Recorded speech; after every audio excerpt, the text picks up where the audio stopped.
It all starts after the so-called Day of Reversal, which left a trail of chaos and destruction. From that point on, the world entered a 100-year war against the demon race. This was a war that plunged all the kingdoms into complete darkness for a very long time. The result was catastrophic, with 290,000 dead from the Federation and 4.8 million civilians. Now the demon army has advanced and is at humanity's last line of defense. On top of that, they threaten the pass of Jokun Mountain, a sacred site. With that, the situation became desperate, and defeat was almost certain. However, even with all this chaos, life for the soldiers went on. Despite everything, their lives didn't change, with each one holding their post. Suddenly, a figure emerges from the darkness, asking about something called a transcendent. Approaching, our hero calls the guard sentry gate over for a chat. Then our main character grabs the guard's sword in a pretty intimidating way. The guard is frozen, completely caught off guard by the young man's actions. Turning his back, our hero asks if transcendents are exempt from duty. The guard, still a bit nervous, replies, "No, sir, they are not exempt." Our hero then warns him that there are a lot of people waiting to take him out for being careless. Therefore, he orders that starting tomorrow, no one drinks water, takes off their armor, sits or sleeps. Right after, he gives more orders to another soldier about the movement of the elite troops. The next day, the camp's flag flutters in the wind, heralding a new day. Inside a tent, our main character wakes up suddenly, looking terrified of something. A soldier enters the tent and wakes up our hero, who we now know is named Gate. He then realizes he was dreaming about his rookie days, which makes him pretty ticked off. Without wasting any time, our protagonist starts getting ready for another day of duty. Now on his feet with his sword in hand, Gate asks who was on watch last night. An elven archer named Scully informs him that it was Morris from the second magic class. She explains that the dwarf Moai caused a ruckus in the morning looking for him, and it woke everyone up. The problem is, the commotion draws the attention of the high-ranking officers, who are super strict. Because of this, Scully warns Gate that even if they let it slide, the higher-ups won't. Our hero then tells Morris to reflect on his actions because he's not covering for him anymore. Changing the subject, our protagonist asks the archer for the day's enlistment roster. Scully mentions that a scripture says this new group might contain a transcendent.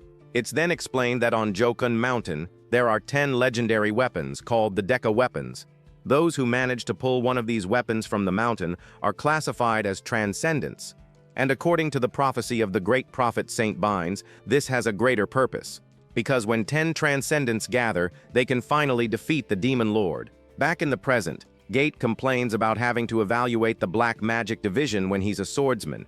Scully reminds him that so far, only 2 have managed to become transcendents, him and the mage, Morris.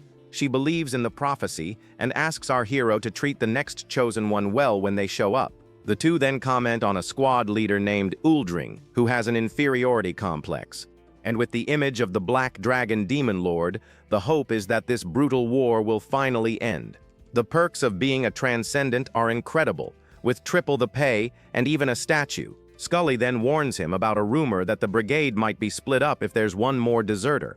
Our hero cracks a smile and says that he's not the one who chooses the transcendent. The weapon is, besides. He explains that if they lose this territorial battle, it's game over. Suddenly, the 2 realize that the high-ranking officer, Uldring, has arrived earlier than usual. Without wasting a second, Gate and Scully salute the officer, who greets them. Thus, we are introduced to Uldring, a high-ranking black mage from the Dark Elf race. Our protagonist is clearly bothered by his presence, but decides to start the selection. Right in front of them, several volunteers from the Black Magic Division are lined up awaiting orders. The crowd of recruits is pretty large, and they all seem anxious for what's to come. Gate observes them, and since they're Black Magic volunteers, he's already expecting to find some shady characters. And indeed, he thinks to himself that there are rotten people everywhere. The appearance of some of the new recruits already confirms our hero's suspicions. Taking a step forward, our protagonist yells for everyone to pay attention. He gets annoyed by their weak response, and demands they shout with twice the force. With the image of a tiger behind him, our hero asks how many times he needs to tell them.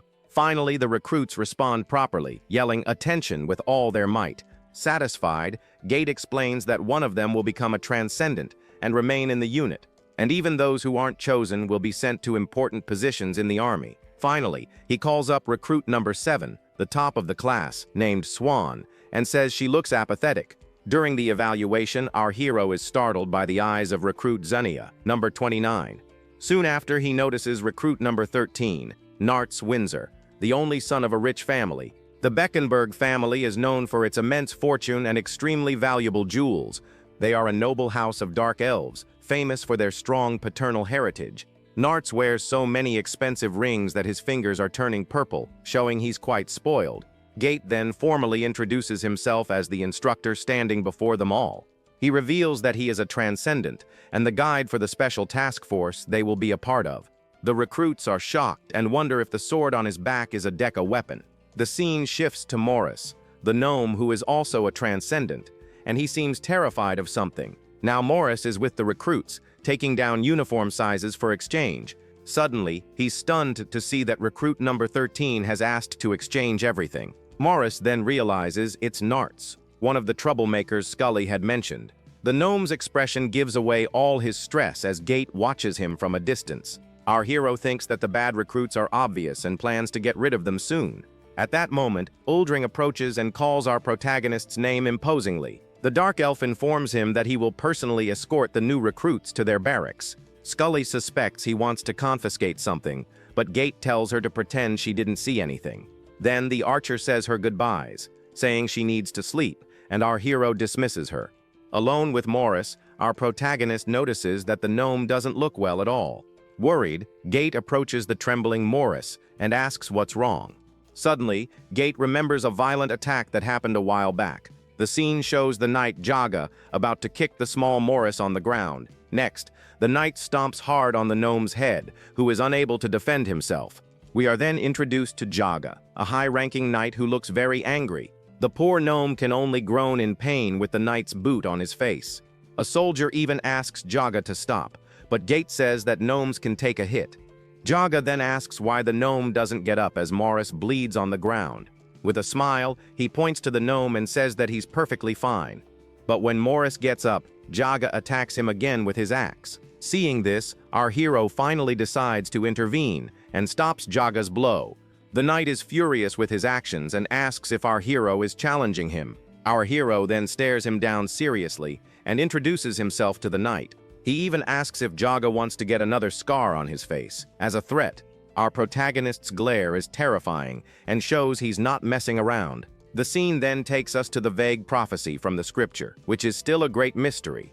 And as the long wait dragged on, someone finally pulled a Deca weapon, and those were Gate and Morris, who became the troop's new transcendents. But many soldiers doubt the prophecy and treat it as a simple legend.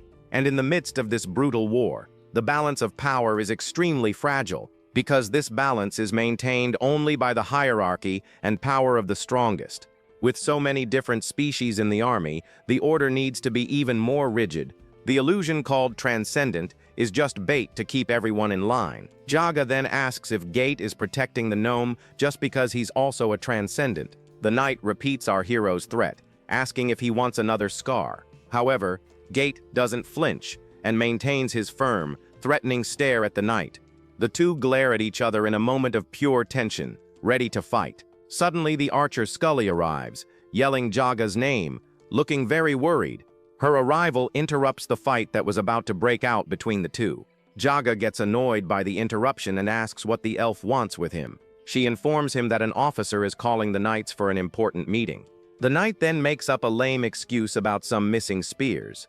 Angrily, Jaga says he'll meet them at the barracks and storms off. On his way out, he even bumps into Scully and tells the girl to get out of his way.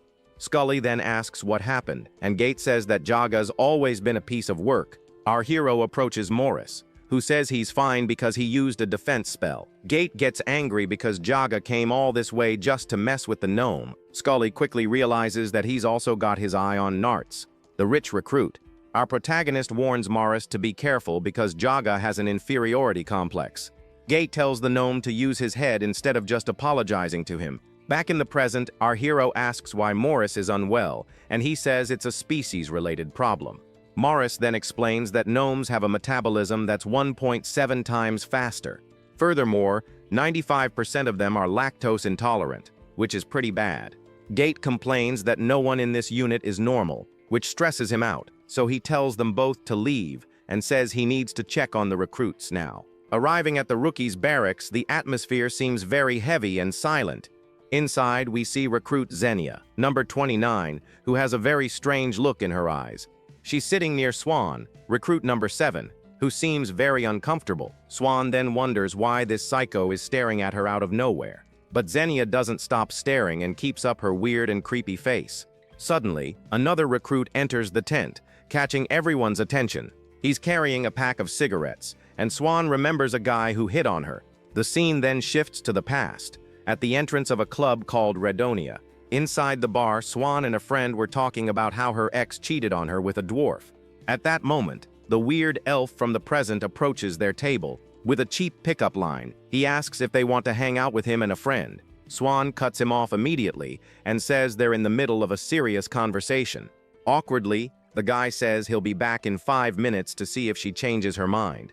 Her friend then asks why she shut him down since he seemed decent, and Swan replies that she prefers more masculine guys over those scrawny types. The scene returns to the present, and Swan thinks that those were the good old days. The elf who hit on Swan starts giving orders about tetanus shots. Swan is outraged and asks why they need shots when there are healers, but the guy just demands discipline and tells everyone to shout their replies louder. After giving his orders, he finally leaves the tent, leaving the others behind. As soon as he's gone, a very awkward silence fills the entire place.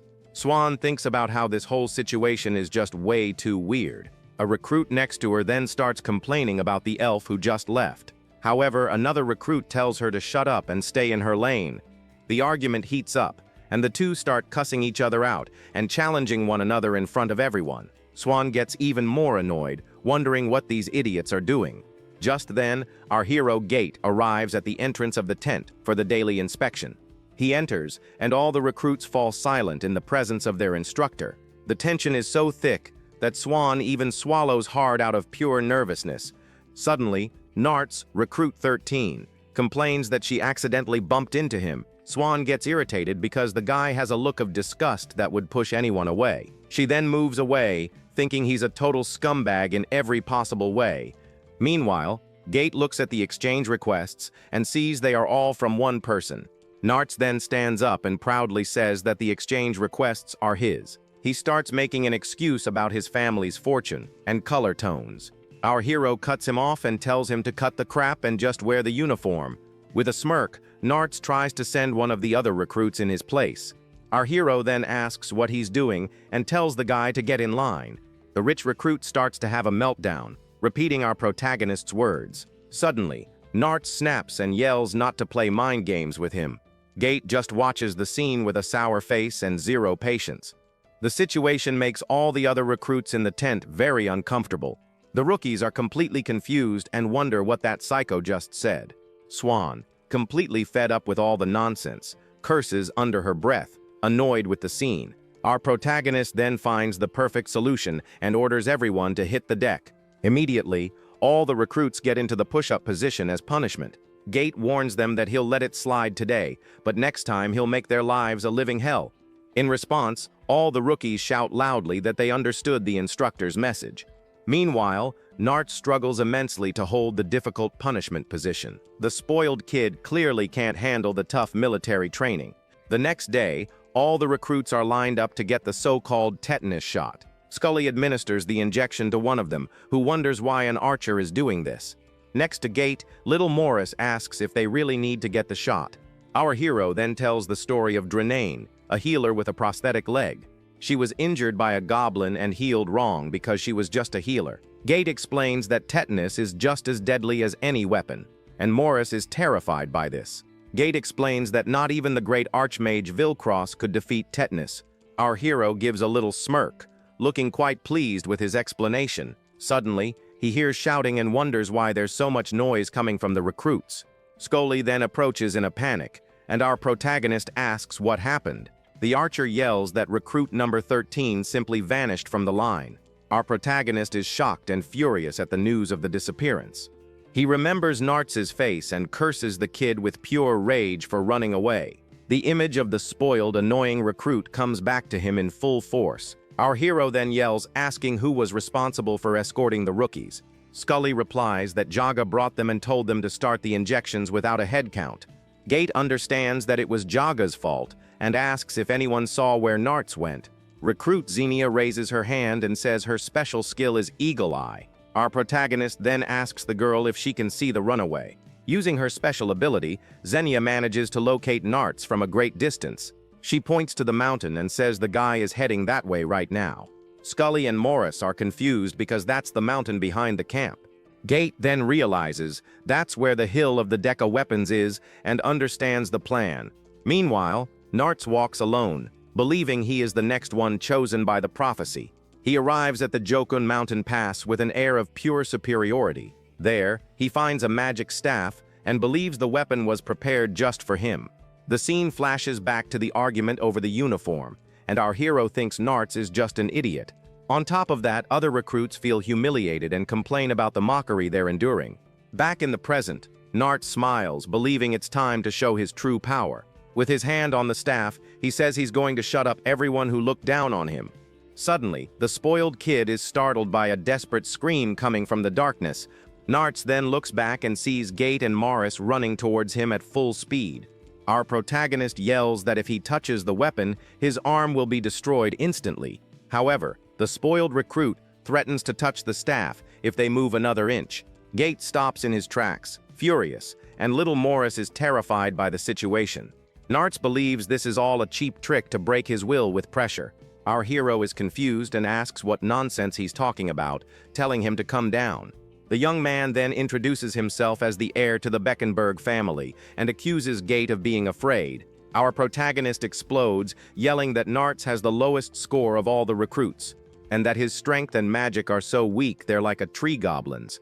He even tries to explain that not even a transcendent can pull the weapon without a ritual. The rich recruit asks if our hero is judging him like any ordinary person. He believes that incredible people face rejection, and that his destiny is to guide the foolish. Therefore, Narts decides he will pull the Deca weapon and accept the destiny given to him. Gate screams desperately for him not to do it, but it's too late to stop him, and with an intense purple glow, the weapon reacts to Narts's touch, surprising him. The weapon unleashes a violent purple energy that hits Narts head-on with immense force. The spoiled recruit is thrown backward, with no chance to react to the Deca weapon's power. Seeing the scene, our hero and Morris rush to help, while Gate curses the kid out. Narts is now on the ground, crying and drooling, completely defeated by the weapon. Morris approaches and wonders what that pathetic creature on the ground is. Our protagonist then tells the gnome to get down the mountain because there's no more time. Meanwhile, elsewhere, black magic is explained as a very dangerous curse. Uldring then announces that today's training will be resistance to the devouring mist. Swan thinks the ability is useful, but it also hits allies, which is why they train resistance. The Dark Elf then summons a large sphere of black magic to begin the training. All the recruits enter the mist with protective cloths, one by one, in order. And the girl reflects that the only reason for this would be if one Dark Elf attacked another. Suddenly, Uldring yells for everyone in there to remove their protective masks immediately. Swan is furious with the order and clutches the cloth on her face in disbelief. She complains that the training is barbaric and only serves to force them to adapt. Without protection, all the recruits start to feel sick and suffocate in the mist. The instructor then approaches one of the rookies who is suffering from the training. The Dark Elf holds him tightly as the young man cries out in pain from the magic's effect. To make matters worse, Uldring orders everyone to sing a military song in the middle of the chaos. In the midst of it all, recruit Swan remains standing, firm and strong, enduring the pain. Swan cries in pain and thinks that Uldring is a very cruel kind of guy. Uldring says that a transcendent becomes his assistant, but the treatment is anything but good. The girl then wonders if she could put up with the mood of that guy she hates so much. However, the rewards of a transcendent are great, and she decides she will persevere. She thinks the system has its flaws, but being a transcendent would free her from annoying veterans. Uldring finally ends the training, and the girl is relieved it's over. Already outside, everyone rests for 5 minutes before the next stage of the day. Swan then reflects that being an orphan, she just wants to save money and get out of the army. Her only goal is very simple, not to die and to live for at least 500 years. Suddenly, Uldring notices the arrival of our hero and Morris in the distance. Swan also sees the two approaching and is very curious about the scene. Our protagonist then arrives carrying Narts on his back, and Swan thinks he got caught. Uldring approaches and asks our hero what happened, and if the kid is dying. At that moment, Scully arrives in a panic and says there are no healers nearby. Gate asks Morris if he can help, but the gnome says that buffs and healing are two different things. The dark elf also says he can't do anything since his magic only causes damage. Our hero tells Scully to look again, and she runs off to check the holy water fountain. Then, recruit number 7, Swan, raises her hand, drawing everyone's attention. She says with confidence that she can solve the problem using her black magic. Uldring and our protagonist are shocked and ask what she just said. In disbelief, Swan analyzes the situation and realizes Narts has a cursed creature on him. It's a type of magical parasite called a dentacula that's sucking his life force. The girl explains that she can weaken the parasite using a black magic spell. However, Uldring doesn't believe her and tells her to stop talking nonsense and wait for the healers. Our hero then agrees with the idea and says that since it's an emergency, she should try. He adds that if it doesn't work, they'll just wait for help to arrive. Swan then asks to borrow Uldring's staff, leaving the dark elf quite surprised. With the weapon in hand, the girl positions herself to begin the spell on the fallen recruit. A purple aura surrounds her as strange words come from her mouth. Next, a huge magic circle forms on the ground with the power of the incantation. The spell then hits Narts head-on, and the young man begins to writhe in pain. The dark creature that was attached to him starts to break apart bit by bit. Swan finishes the spell, and the parasite completely disintegrates in the air. The last fragments of the shadow vanish, and everyone falls silent. Gate, Uldring, and Morris are open-mouthed, unable to believe what they just saw. Slowly, Narts wakes up, looking much better and a little confused by everything. The girl looks tired but maintains her composure after using so much power. Uldring then looks at our protagonist and admits that the recruit is quite useful. The scene then shifts to a dark night over the walls of a distant fort. Suddenly, we see a nightmare with a giant demon and Swan trapped among skulls. During the night, a carriage arrives at the fort, bringing the military police. Inside a tent, Scully informs our hero that the police have arrived for the case. She asks what's going to happen to Narts, and Gate says they'll sort it out soon.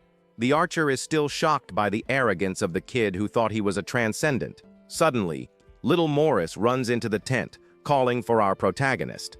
With a panicked look, he announces that they've both been summoned to the officer's room. Our hero then wonders why he and the gnome were called in there together. The scene then shifts to the officer's room, where the tense meeting will take place. Inside, our protagonist and Morris wait with sour expressions for the conversation. The mood is very heavy, with Narts in bed surrounded by very important people. An officer begins to defend Narts, saying he's a model soldier who was just confused, and that this confusion created a crisis of inferiority for the troops' transcendence. Furthermore, he accuses our hero of ordering the act out of jealousy for the recruit's position. Our protagonist is furious with the lie and asks what kind of joke this is. Pretending to be sad, the officer says that it's all his fault for being their senior. Next, a man with rings says he will discipline the two soldiers for the incident. And this man is Jaga, the knight who hates our protagonist and little Morris. The officer turns his back and says he feels devastated by the whole situation. Jaga then reaffirms that the two soldiers will be punished very severely soon. Our protagonist seethes with anger, thinking that this guy is a garbage human being. Little Morris panics and denies the accusation with all his might. Suddenly, a giant named Moai yells for the gnome to shut up immediately. Then, a woman approaches and says she is very disappointed in both of them. She is Rebecca, the company commander, and she looks very let down by the situation. The commander then tells them to admit their mistake and reflect on their actions. Our hero cuts Morris off and says he's still adjusting to the unit. Gate takes all the blame and confesses that he was the one who gave the order to the recruit. Rebecca praises our protagonist's attitude and scolds Morris for not confessing. However, the police officer says that even with a confession, the case cannot be ignored. The commander then asks to be excused and approaches the officers for a private chat. She reminds the officer that the two are transcendents, and that changes the whole situation. Rebecca threatens him, asking what his rank is and if he wants to die right there. Right after, she says she's just kidding, and that the higher-ups don't want any trouble. The commander then tells him to leave the punishment to them and just report the details. With the police gone, Moai says that everything was resolved thanks to Rebecca's intervention. But the commander seems very angry about something and glares off to the side. She tells Moai to see her later, and the giant agrees, terrified of the woman. Jaga then appears with a smile and says the two were very lucky this time. He hands them a paper with the punishment, 7 days of running and 10 laps around the courtyard. Morris is desperate, but our hero says this is normal and tells him to get used to it. The scene shifts to the recruits' training, with the distribution of magical equipment. Next, they crawl under barbed wire and march in formation in the middle of the rain. And to finish the training, they fire blasts of magic at distant targets on the field. 5 weeks pass, and we see recruit Swan carefully cleaning her boots. A colleague compliments the shine on her boot and asks her to clean his too, but she refuses. 2 recruits comment on the assignment interview that only the best will get to do. The girl thinks that she's adapted to everything in the army, but there's something that really bothers her. And that something is Narts, who is lying in bed, drooling and snoring loudly. Swan regrets saving his life and thinks she should have just let him bite the dust. Suddenly, an officer arrives and announces that the midterm evaluations are on the board. All the recruits rush to see the results, and Swan is shocked by what she sees. She can't believe that Narts is in 3rd place with such high scores, and wonders what he did. Next to the board, Narts compliments an officer's armor, who thanks him for the praise. Swan realizes that the officer is obviously sucking up to the spoiled recruit. She wonders if he's trying to turn Narts into a transcendent, no matter what. The scene then shifts to the regular soldiers' barracks in another part of the fort. Our hero is furious about Narts' score, and Morris explains why. It turns out that Jaga gave him the highest scores in every possible category. Gates says the scores don't matter, but Morris explains that in the Central Brigade they do. The gnome wonders if Uldring will just stand by and watch Narts become his assistant. Morris asks if our hero isn't angry, and he says he expects nothing from humans. The gnome is impressed by our protagonist's calmness and disgusted with Jaga. Back with the recruits, Narts complains of thirst and asks for some holy water to drink. An officer then yells and asks who's on water duty, and Swan and Xenia report. He orders the 2 to fetch water, and they leave to carry out the superior's order. The 2 carry a heavy pot, and Swan complains that they should make the giants do this. The girl then sits down to rest, and Xenia offers to switch places with her. Suddenly, Swan notices some portraits on the wall and asks what those paintings are. Xenia explains that they are portraits of war heroes from each of the battlefronts. Swan mocks one of the portraits, saying the dark elf is the ugliest of them all. She says he's so ugly he could scare away demons with just his face. Zanyo then reveals that the dark elf in the portrait is actually her father. The girl is in shock and awkwardly tries to fix the situation by complimenting the guy. She thinks that besides Narts, now she has to deal with a guy who's a hero's son. Swan then asks why he's here, and Xenia says it's to serve his country. She wonders what he's thinking and if he sees her as some poor wretch.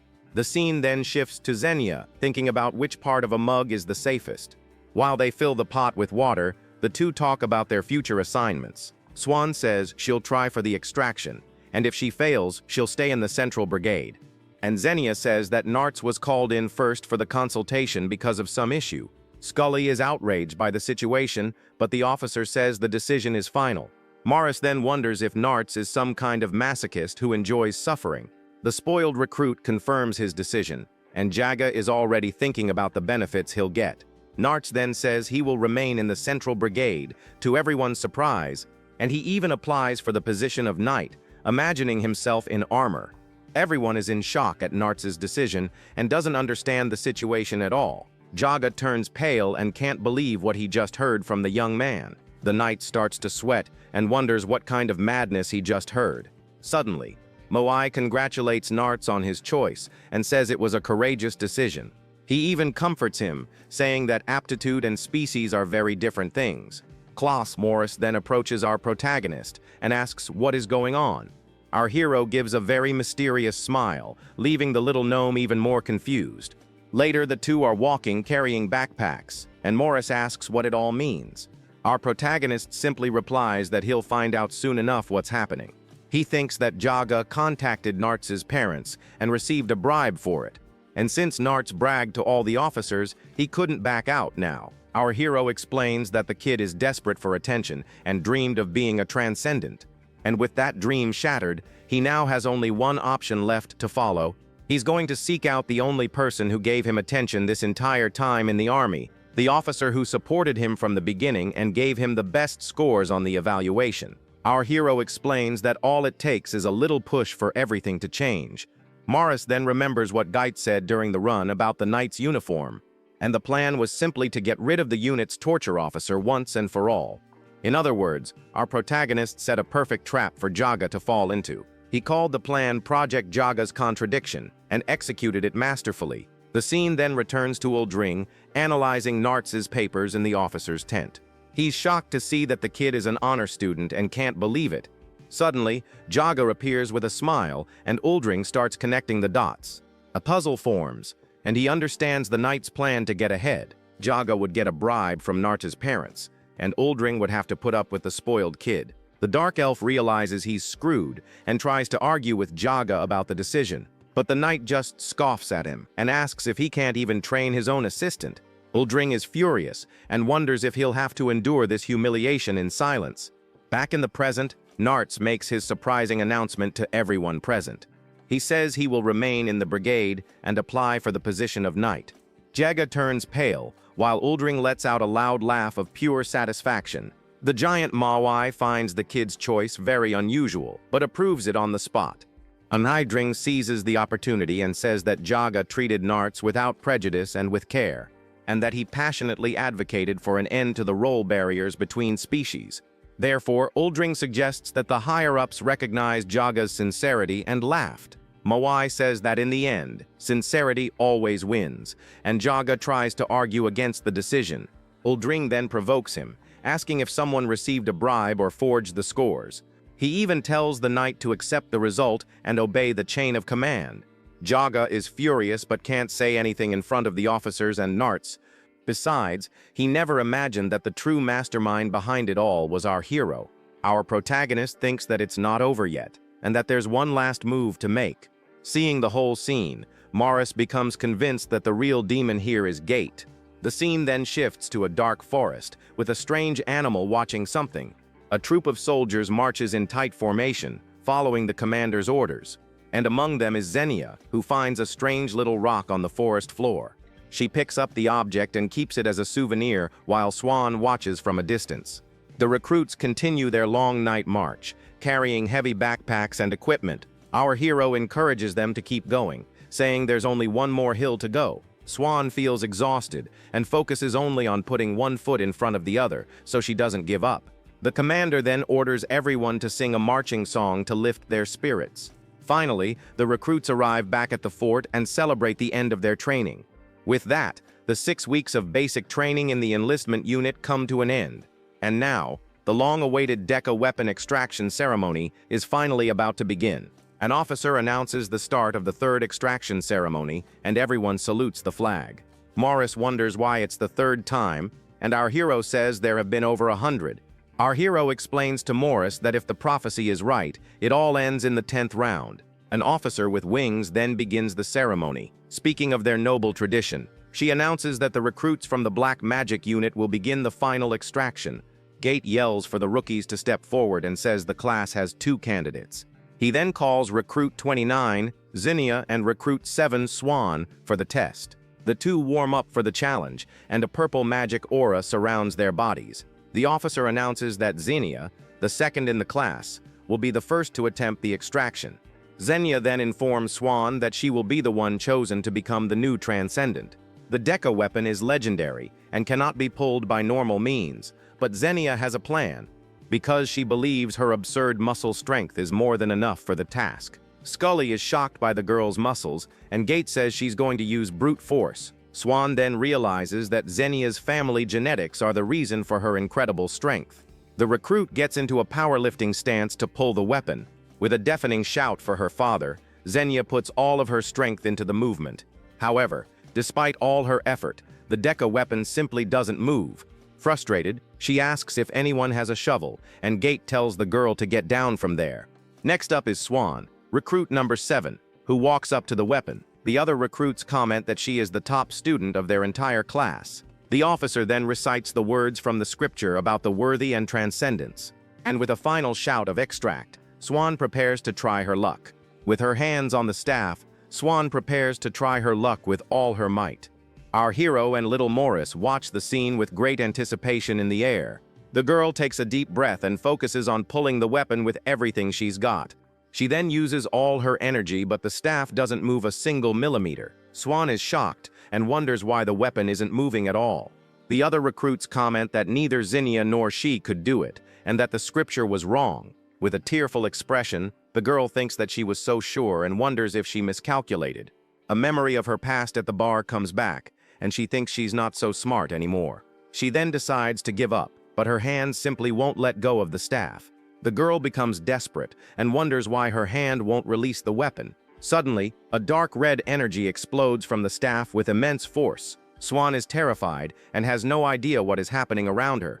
The other recruits get scared and wonder why she's just standing there. Our protagonist and Morris realize that something very serious is about to happen. And from the middle of the red smoke, a shadowy creature emerges, the Lord of Gyokun.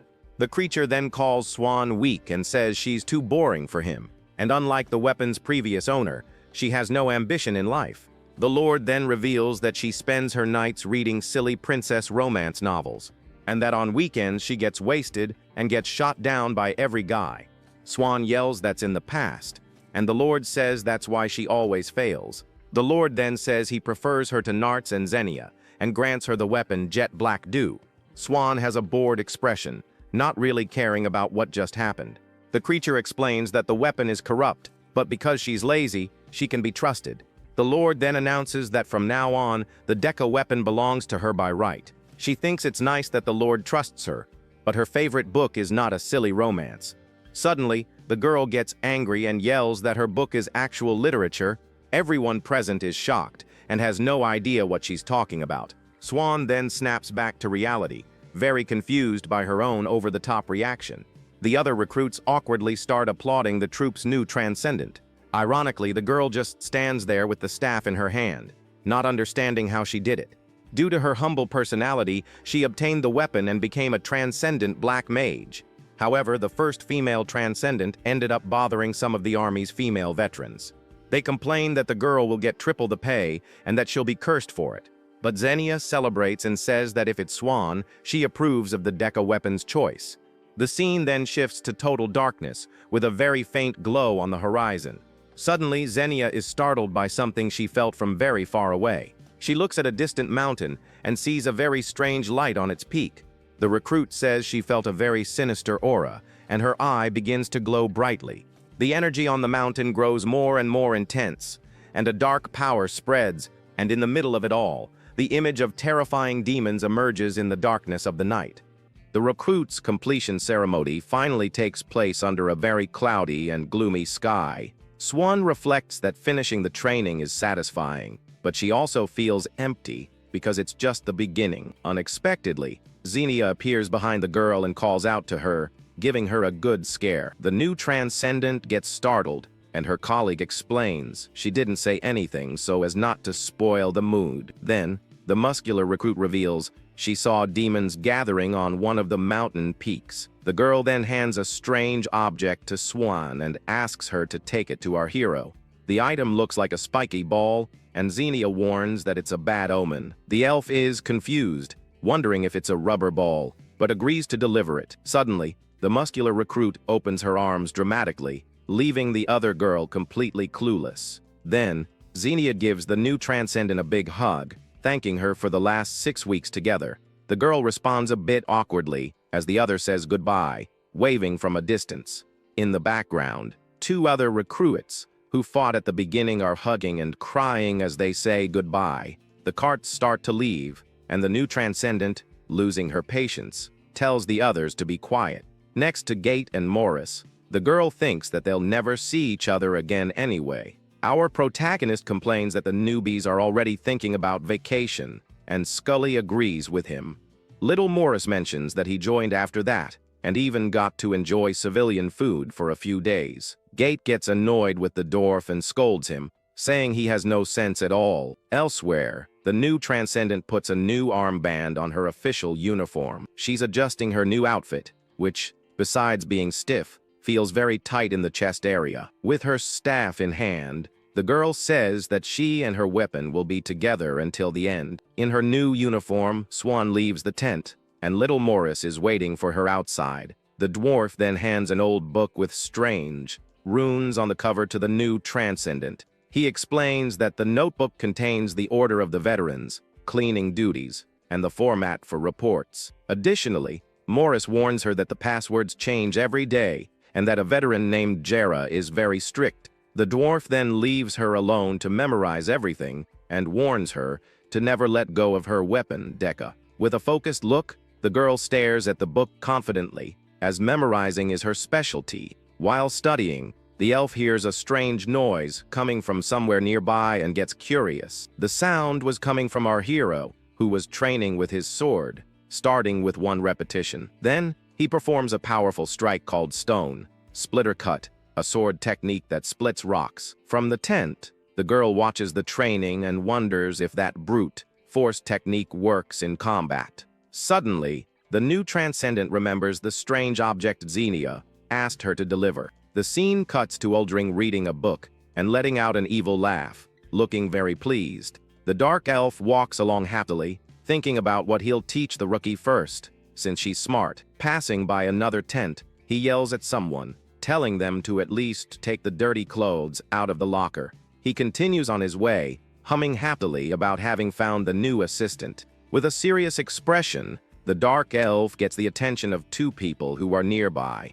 Right ahead were 2 veterans who are about to be promoted to officers. One of them is Jaga, a high-level healer elf known as the Serpent Eyes of the West. The other is Azan, a high-level giant tank nicknamed the Muscle Brain of the South. The dark elf, who was a demon to the newbies, now looks like a simple recruit in front of them. The veteran Jaga asks the dark elf why he's smiling so much. Azan pressures him, complaining that a rookie got an assistant before they did. With a smile, Jaga tells the dark elf to bring the assistant to the recreation room. The dark elf grumbles that the new Transcendent is still in her protection period. The healer overhears the comment and becomes furious with the dark elf's audacity. Then the giant hits him hard, asking if he's challenging her. Intimidated, the instructor falls to the ground and agrees to bring the girl immediately. He walks away feeling miserable as he heads toward the rookie's tent. Inside the tent, Swan is sitting on her bed,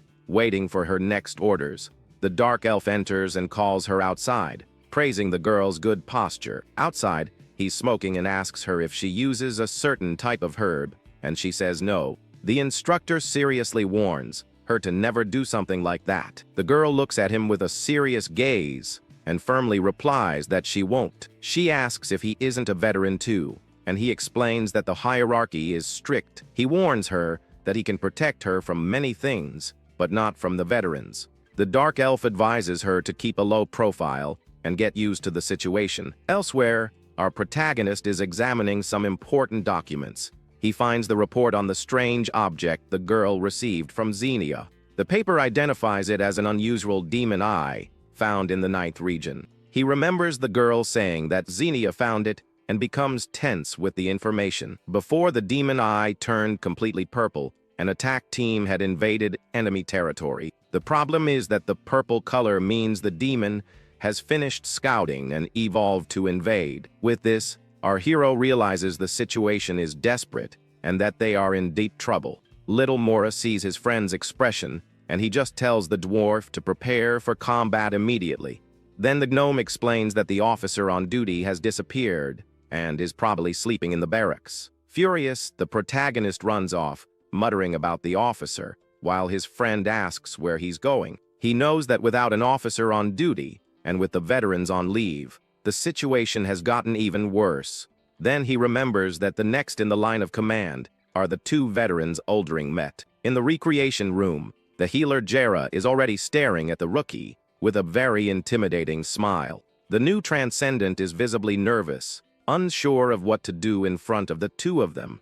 She remembers a note that said the two of them are always together and are very dangerous. The veteran then questions how the girl knows so much, since she was just transferred. The rookie is in complete shock, having no idea how to answer her question. To get out of the tight spot, the elf stands at attention and introduces herself formally. Then the healer asks for the password of the day, and the girl answers everything correctly, improvising at the end. Beside them, the giant Asen watches the whole scene in silence with a very serious and judgmental look. Suddenly, the giant strikes the rookie's head with her metal gauntlet without any warning. Asen warns that rookies can't wear short skirts, while the other veteran watches with a smile. The healer then attacks her with a kick, wondering if she needs to spell it out for her. With the girl's head lowered, the veteran questions how she even got into the army. The veteran continues to belittle the rookie and harshly criticizes her clothes. Unexpectedly, our hero bursts just in time to interrupt the scene. He then shouts desperately, showing the demon eye to the two veterans. But the healer ignores him and says the object will turn purple, and it will be too late. With that, the giant lands a powerful punch on the protagonist, sending him flying. Jaga then tells her colleague to stop, as the situation seems to be very serious. The young man holds the demon eye, which is now almost completely purple, and looks worried. The two veterans exchange looks with mischievous smiles, unconcerned by the warning. They pretend not to understand and continue to mock the young man's concern. Our hero gets annoyed and questions their attitude, but the healer just taunts him more. The elf ignores the situation and accuses the young man of doing it all to impress the rookie.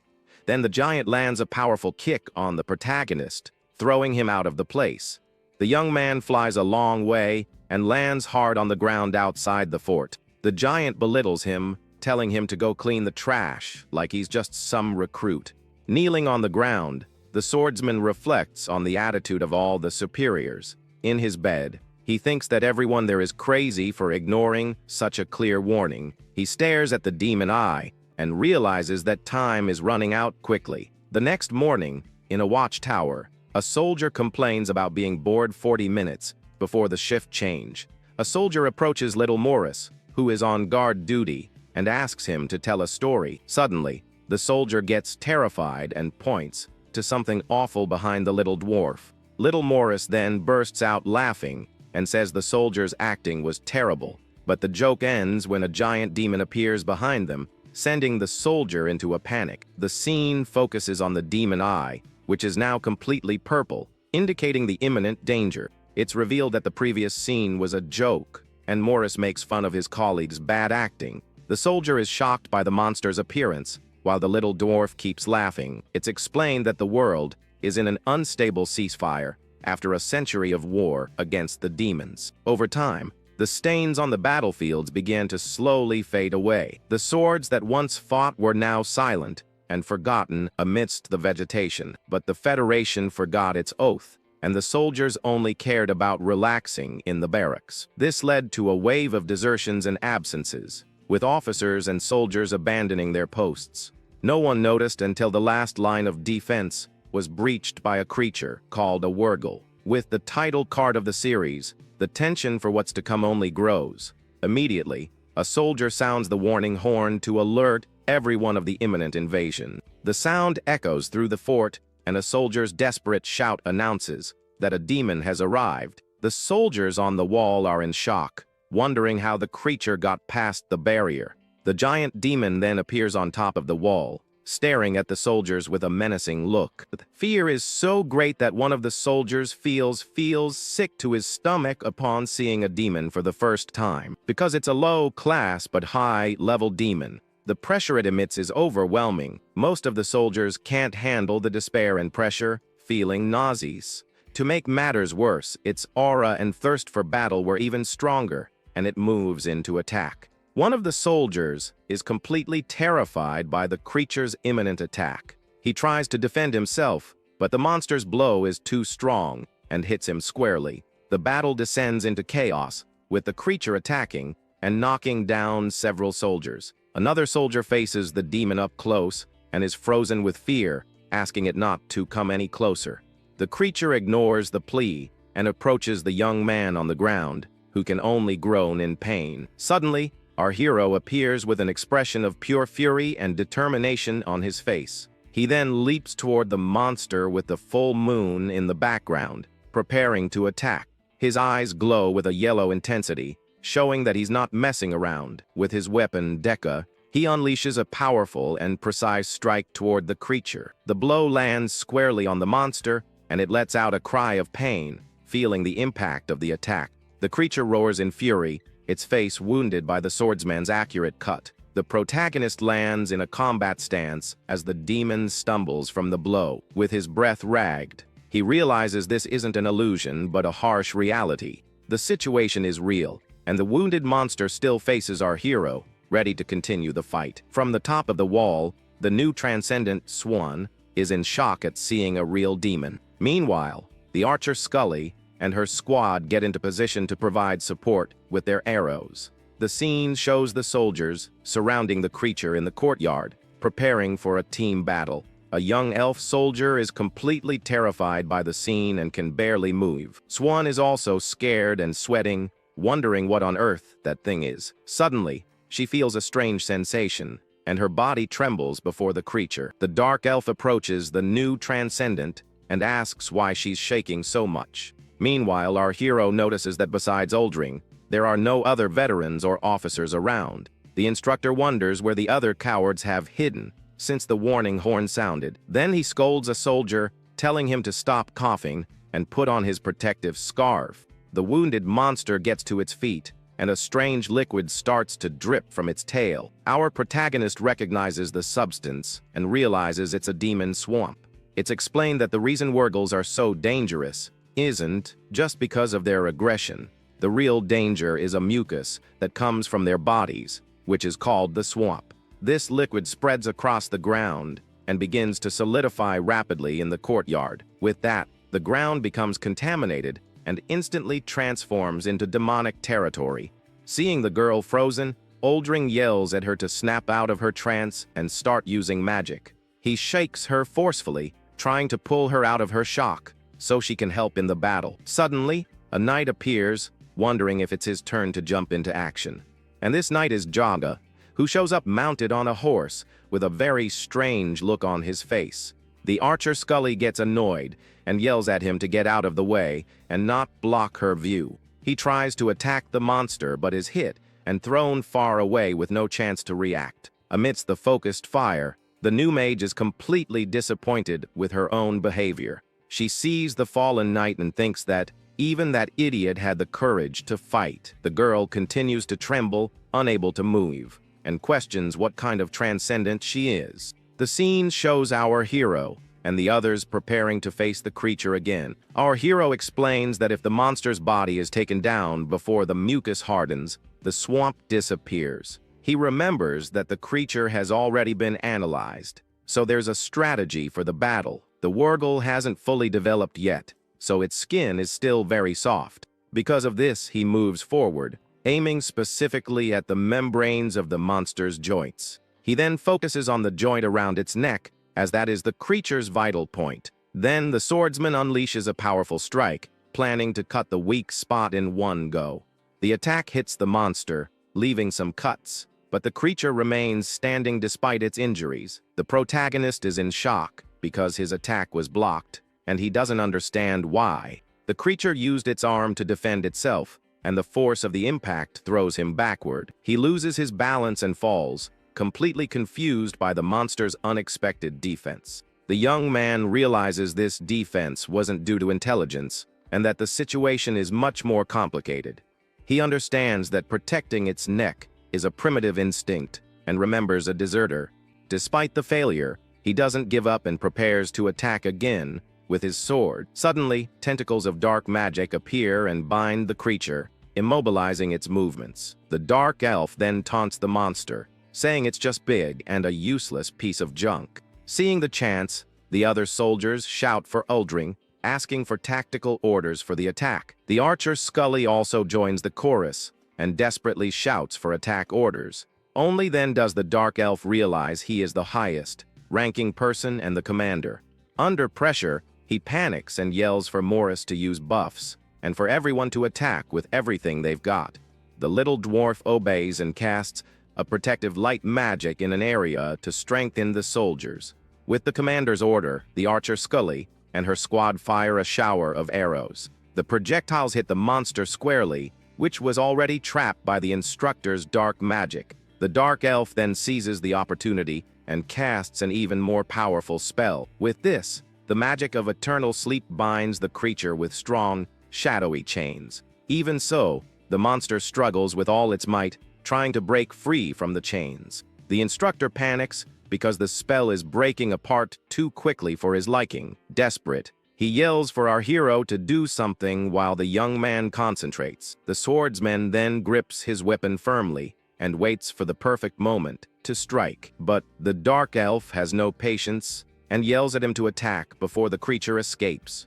The magic chains begin to break, and the monster is one step away from freeing itself. The commander keeps shouting, but our hero focuses entirely on his target, ignoring everything else. With a deafening roar, the creature finally shatters the chains and breaks free. At that exact moment, the protagonist sees the perfect opportunity and shouts that now is the time. He charges forward with all his might and prepares to deliver a finishing blow with his sword. Decca. With a look of pure fury, the young man swears he will end this threat once and for all. In the background, two other soldiers watch the scene, completely shocked by his courage. Our hero's strike leaves a trail of destruction in its path across the courtyard, and with a single precise attack, the monster's head is severed and flies through the air. The archer Scully and her companions are left with their mouths wide open, unable to believe the scene. The dark elf, the new mage, and the young soldier are also frozen and impressed. With a single blow, the creature's head is sent flying through the air under the light of the full moon. Then we see the Federation's swordsman, panting and exhausted after the intense battle. The monster that infiltrated the unit has finally been successfully eliminated by our hero. But all that effort came at a price, and the young man collapses to the ground, completely drained. Far away on a mountain, a dark and sinister energy begins to manifest. A giant eye then opens, revealing the presence of an even more powerful creature. The new demon lets out a deafening roar that echoes throughout the entire surrounding region. With its cry, a horde of smaller, bizarre demons emerges from the shadows in obedience. It is revealed that this creature is a Grotna white-bodied, higher-level demon. A screen explains that the Wurgle's mucus creates a swamp that helps demons breathe. Furthermore, the solidified goo becomes a base of movement for low-class monsters. Elsewhere, our hero runs to the Federation's command and control headquarters. Inside, a woman with wings is at her desk and seems to notice something strange happening. She then picks up a message that arrived the previous day, wondering what it is. The letter was sent by our hero, warning about the invasion and the absence of the officers. The winged woman is shocked as she holds the evidence he sent, the demon eye. The scene then cuts to the conference room of the Federation headquarters officers. The winged woman bursts into the room,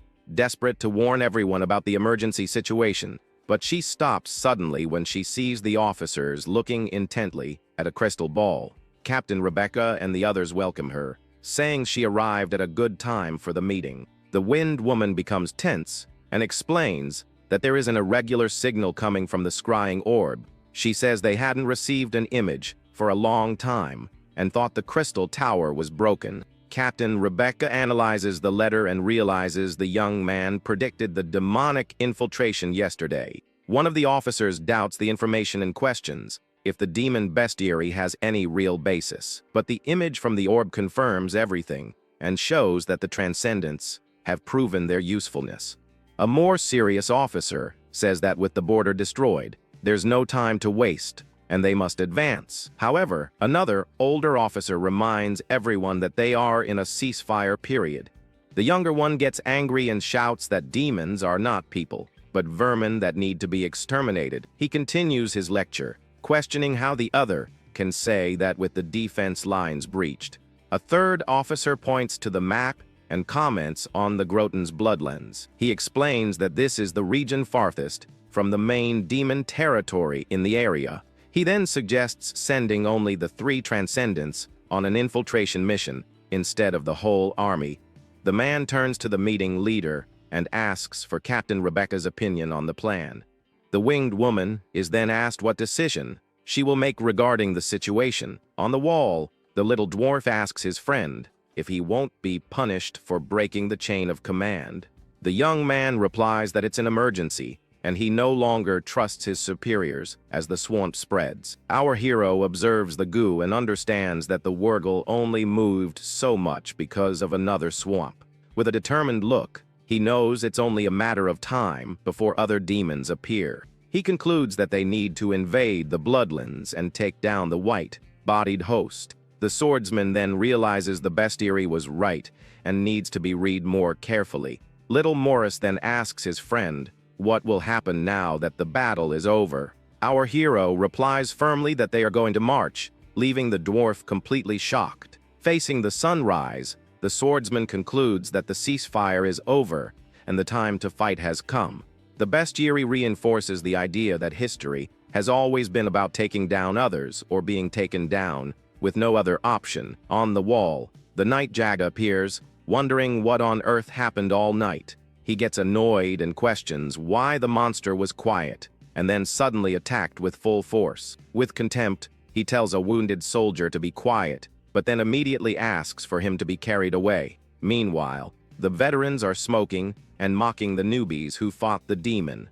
The new transcendent observes the scene from a distance and finds the whole situation very depressing. An older officer arrives, shouting furiously that the reporting system is a mess. He then curses at the group and orders everyone who made the mess to clean up the filth and stains. Suddenly, rain begins to fall, and a strange feeling hangs in the air, making everyone tense. Our protagonist feels a weird discomfort and tries to understand the reason for that feeling. The crystal transmission tower is shown under the heavy rain, looking very mysterious. Someone writes a false report, crediting the victory to Sergeant Moe with 0 casualties. The sergeant then relaxes in his chair, happy that Rebecca isn't around to bother him. With a dark look, our hero wonders if this whole situation is actually real. The new mage stares at the group with a serious expression and questions their actions. Next, we see the young man and the elf standing, while the 2 officers are tied up on the floor. The girl complains about the smell of the dirty laundry and says they should have collected it before the rain. With a kick, the new mage demands an answer, and the tied-up soldier desperately apologizes. She then belittles the other officer, questioning her about not having prepared hot water for their baths. Our hero tries to intervene, explaining to the veteran Jaga that the previous night was an emergency, but the giant angrily interrupts him, accusing him of getting arrogant for taking down one demon. She warns him that washing laundry and fetching hot water is more important than anything else there. Beside them, the healer smiles mockingly and comments that she needs to teach them the basics again. The swordsman finally understands the reason for his discomfort with the whole situation. The fact that there were no casualties made everyone forget how serious the situation really was. Angrily, he thinks that maybe someone should have been lost for them to understand. The giant notices that the young man is no longer hiding his anger and glares at him with a deathly look. Suddenly, a soldier shouts that the officer wants everyone assembled on the parade ground immediately. The big woman then complains about the rain, and the healer wonders if they'll go back to the same spot. The scene cuts to the wounded soldiers being helped, and our hero is very frustrated with everything. On the parade ground, Sergeant Moe announces that he will skip the report and go straight to the final decision. It is explained that only transcendents can enter the Bloodlands where the host lives. Their Deca weapon has a function that makes it easier for transcendents to breathe in swamp zones. The sergeant shouts that the transcendent troops will go first as the mission's advance team. He orders that after they take down the host, they must signal for the rest of the forces to advance. The protagonist then says that with so many demons in the way, this order is basically a suicide mission. The sergeant becomes furious and questions him for talking back to a superior's order like that. The new mage observes the young man and thinks that he ignores the pressure and points out what is wrong. Our hero then insists that there is no time and that they need an immediate advance order. But Sergeant Moe ignores the warning, talking about soldierly spirit and that he believes in the three of them. He then sends them to clean up the area and prepare for the mission at dawn the next day. With the assembly dismissed, the swordsman is furious with the absurd order and the lack of awareness. It is revealed that fully evolved Wurgles will cross the border later today, making everything worse. The young man realizes that every second counts when a mysterious feather falls right in front of him. The feather then lands gently on his chest, leaving the protagonist very confused by the scene. He then looks up and sees something flying at high speed across the rainy sky. Suddenly, Captain Rebecca lands in the middle of the courtyard, surprising everyone present. She goes straight to the swordsman and grabs him by his clothes, with a very serious look on her face. The young man recognizes her immediately, as she is the captain who was at the command headquarters.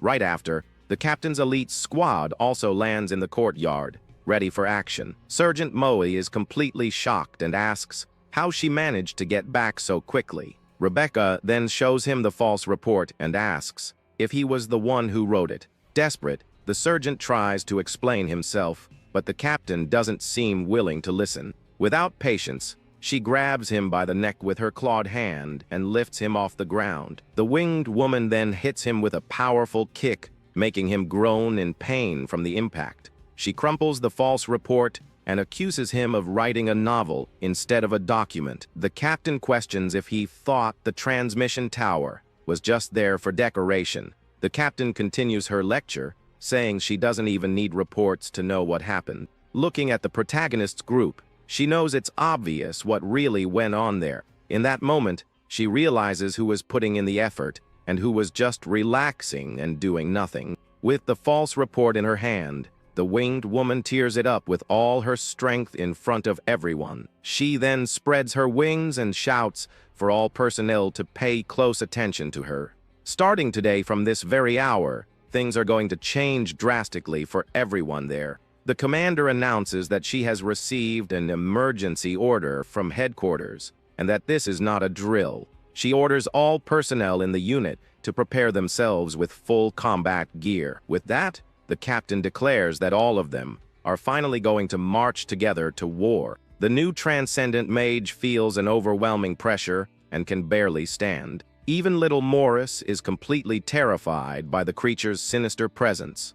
But our hero tries to pull himself together and stay focused, knowing he can't waver now. He understands that if he loses concentration, everyone there will fall to that giant demon. At that moment, the creature shows its immense power, making the pressure in the area even greater. Then, the monster charges full speed towards the swordsman to start the fight. With that, the creature's aura makes the protagonist and his companions feel very nauseous. The girl then falls to the ground, regretting that she became a transcendent. It's explained that their fear is an instinctive surrender ingrained since the beginning of time. Realizing the situation, the swordsman yells for his friends to snap out of that trance immediately. However, the monster doesn't waste any time and attacks with a powerful blow towards the group. The impact of the attack shatters the stone floor and kicks up a huge cloud of dust. But our hero was fast and managed to save his two companions at the last second. He then wonders how he's going to fight that monster with only rookies by his side. Then, the young man remembers the sergeant's order that sent the three of them on this dangerous mission. With a furious look, he thinks that his superiors are a bunch of complete fools. He then gets up and decides to stop thinking, focusing only on defeating the creature. The young man convinces himself that at the end of the day, the monster's attack patterns aren't so different, so he prepares to hold his ground and get within the enemy's range to be able to attack. With that, the swordsman advances closer to the demon and aims for its vital points. The monster attacks with incredible speed,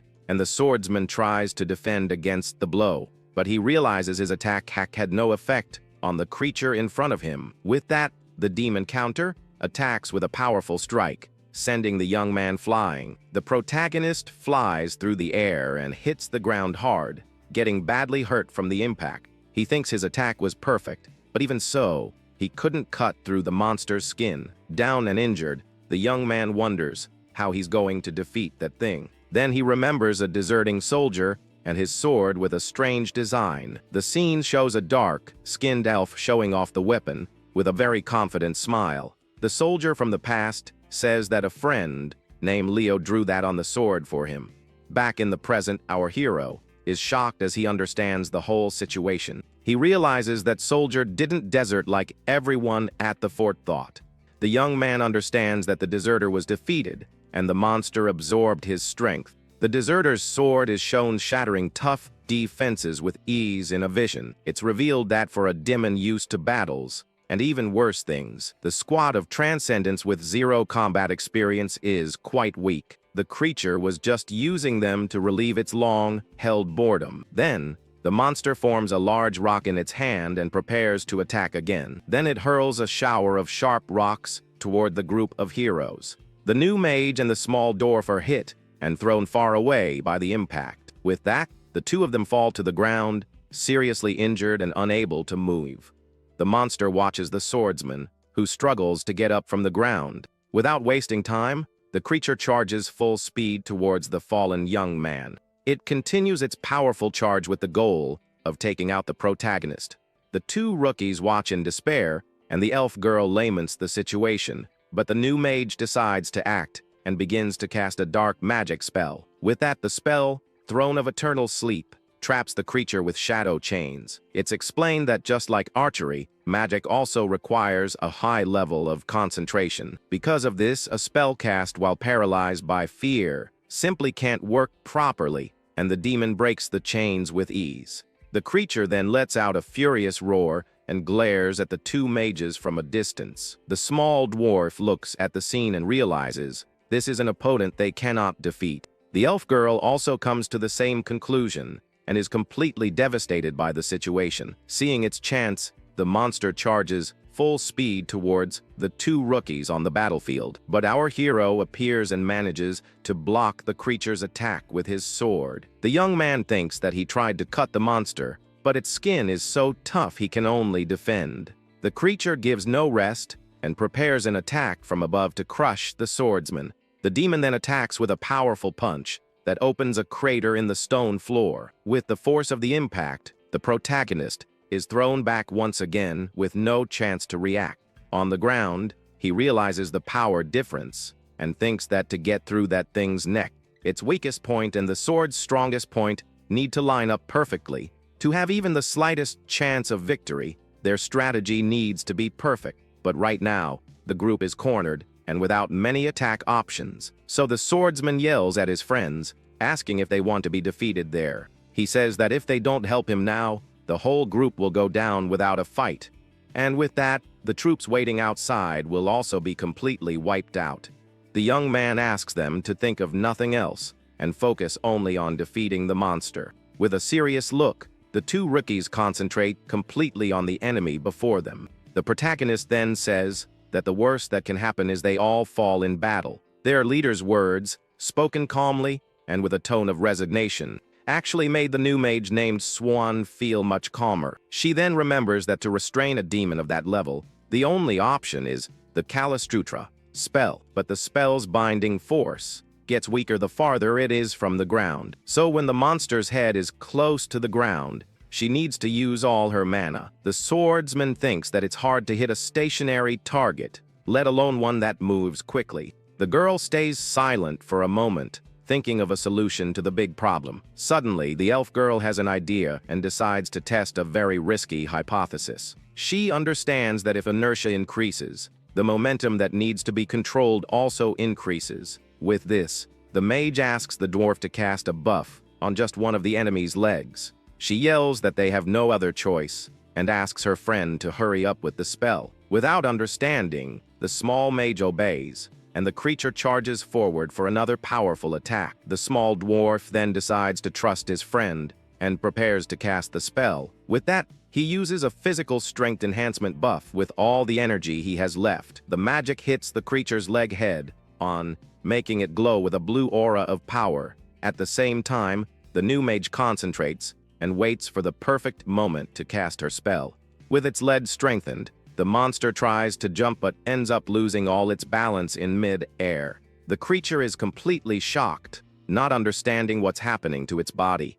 Unable to control itself, the demon then falls headfirst onto the ground with great force. Seeing the perfect chance, the elf girl yells that now's the time and starts casting her magic. She casts the Kalistrutra spell, which traps the creature with claws of dark energy. The protagonist is surprised because the rookie's risky plan actually worked. Completely exhausted, the girl calls out to her leader as she suffers from the strain of the spell. At that moment, she remembers a night when she watched the swordsman training alone. The scene shows the young man in his basic combat stance with his sword raised high. She used to wonder if that rock smashing technique was really useful in a real fight. Back in the present, the leader understands the mage's signal and prepares to use form number 1. He then raises his giant sword, ready to deliver the final blow to the trapped creature. Meanwhile, the small dwarf spends all his remaining mana on another enhancement spell,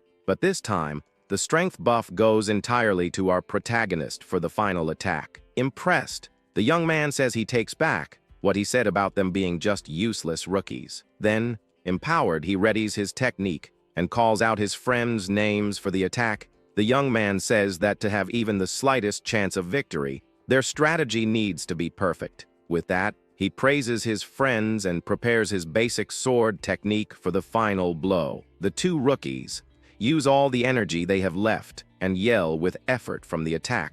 Then the swordsman brings his sword down with all his might, using the Stone Crusher Strike technique. With a single blow, the monster's head is separated from its body and flies through the air. It's explained that all demons are connected through a shared consciousness. Because of this, the subordinate units can't act without orders from the main brain. History and records prove that the demons have declared the restart of the war. Elsewhere, the demon leaders gather and say that the ceasefire was temporary. A dark elf says that if they miss this moment, they won't have another chance to attack. Meanwhile, the Federation's troops march into battle under a heavy rain. Captain Rebecca says she asked for reinforcements, but the support probably won't arrive in time. A dark elf complains that the license system is going to end as soon as it started. Two soldiers panic, and one of them says he's very nervous about the situation. Suddenly, one of the men starts coughing and wonders what's happening. A purple ink-like mist spreads through the forest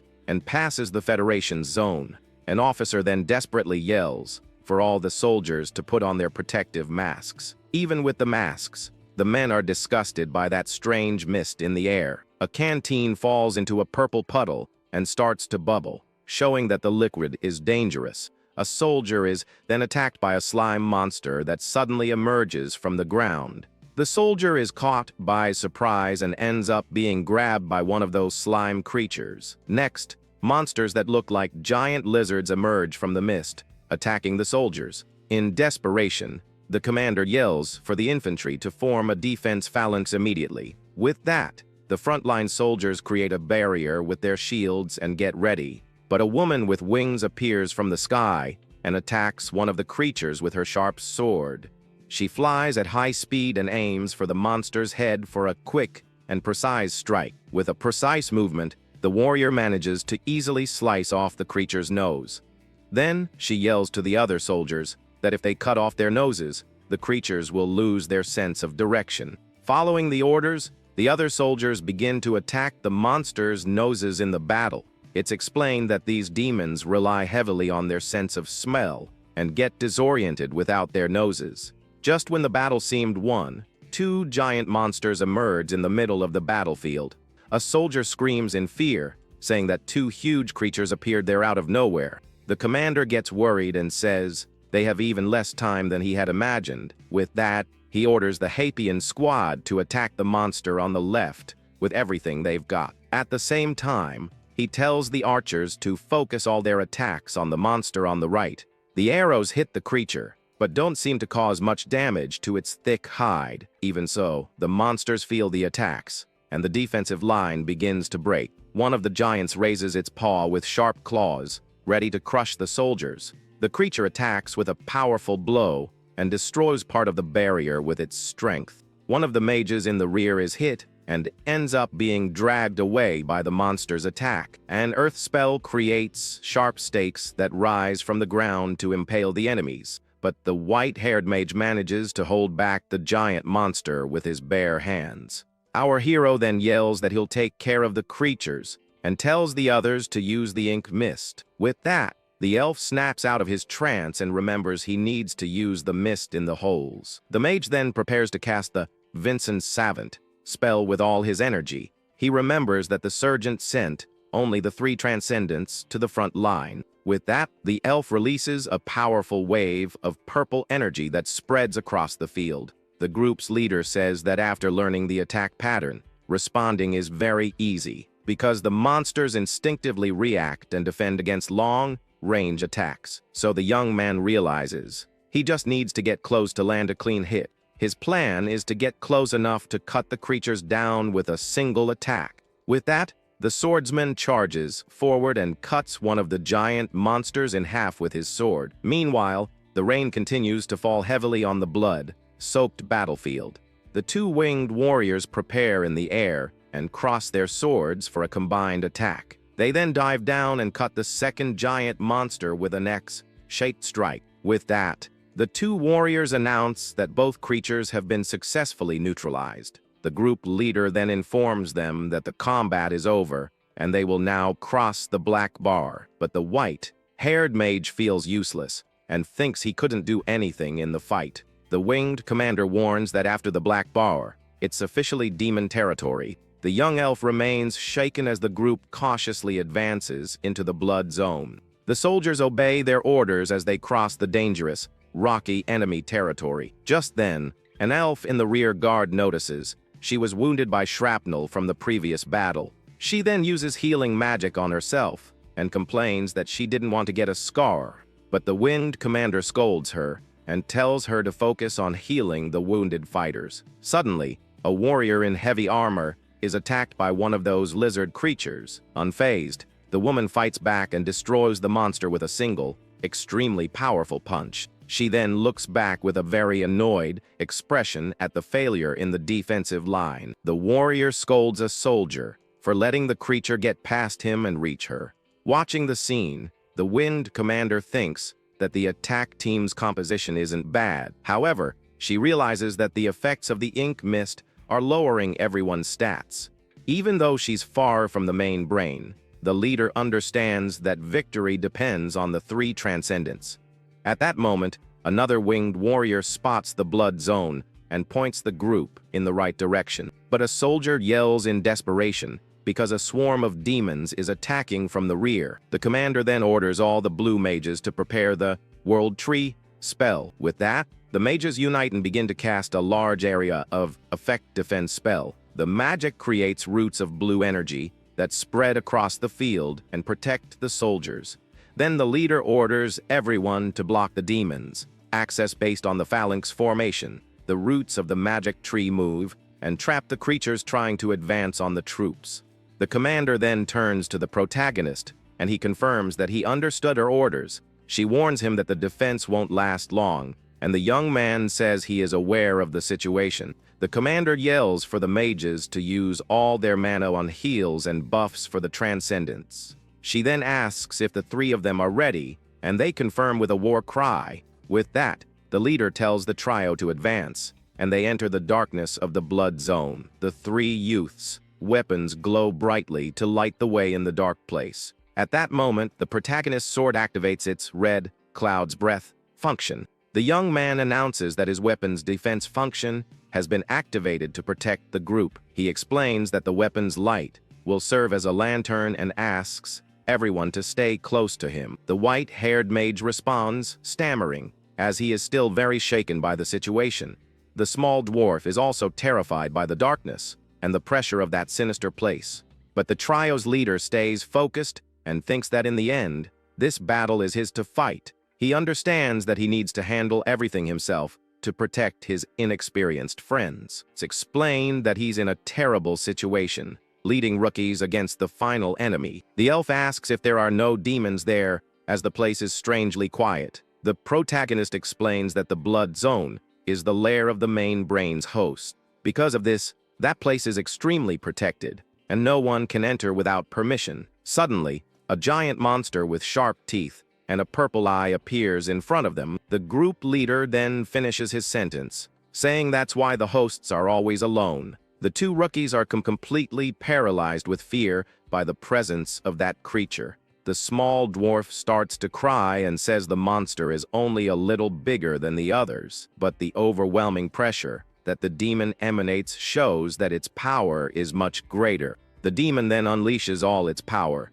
becoming even larger and more muscular than before. The creature is now gigantic, and its intimidating presence dominates the entire area. The small dwarf screams in terror that the monster's size just doubled in an instant. Without wasting time, the demon attacks with its sharp claws, destroying the rocks on the ground. But the trio's leader smiles and tells his friends to get ready for the coming fight. With that, the monster swings its giant arm to try to crush the three heroes at once.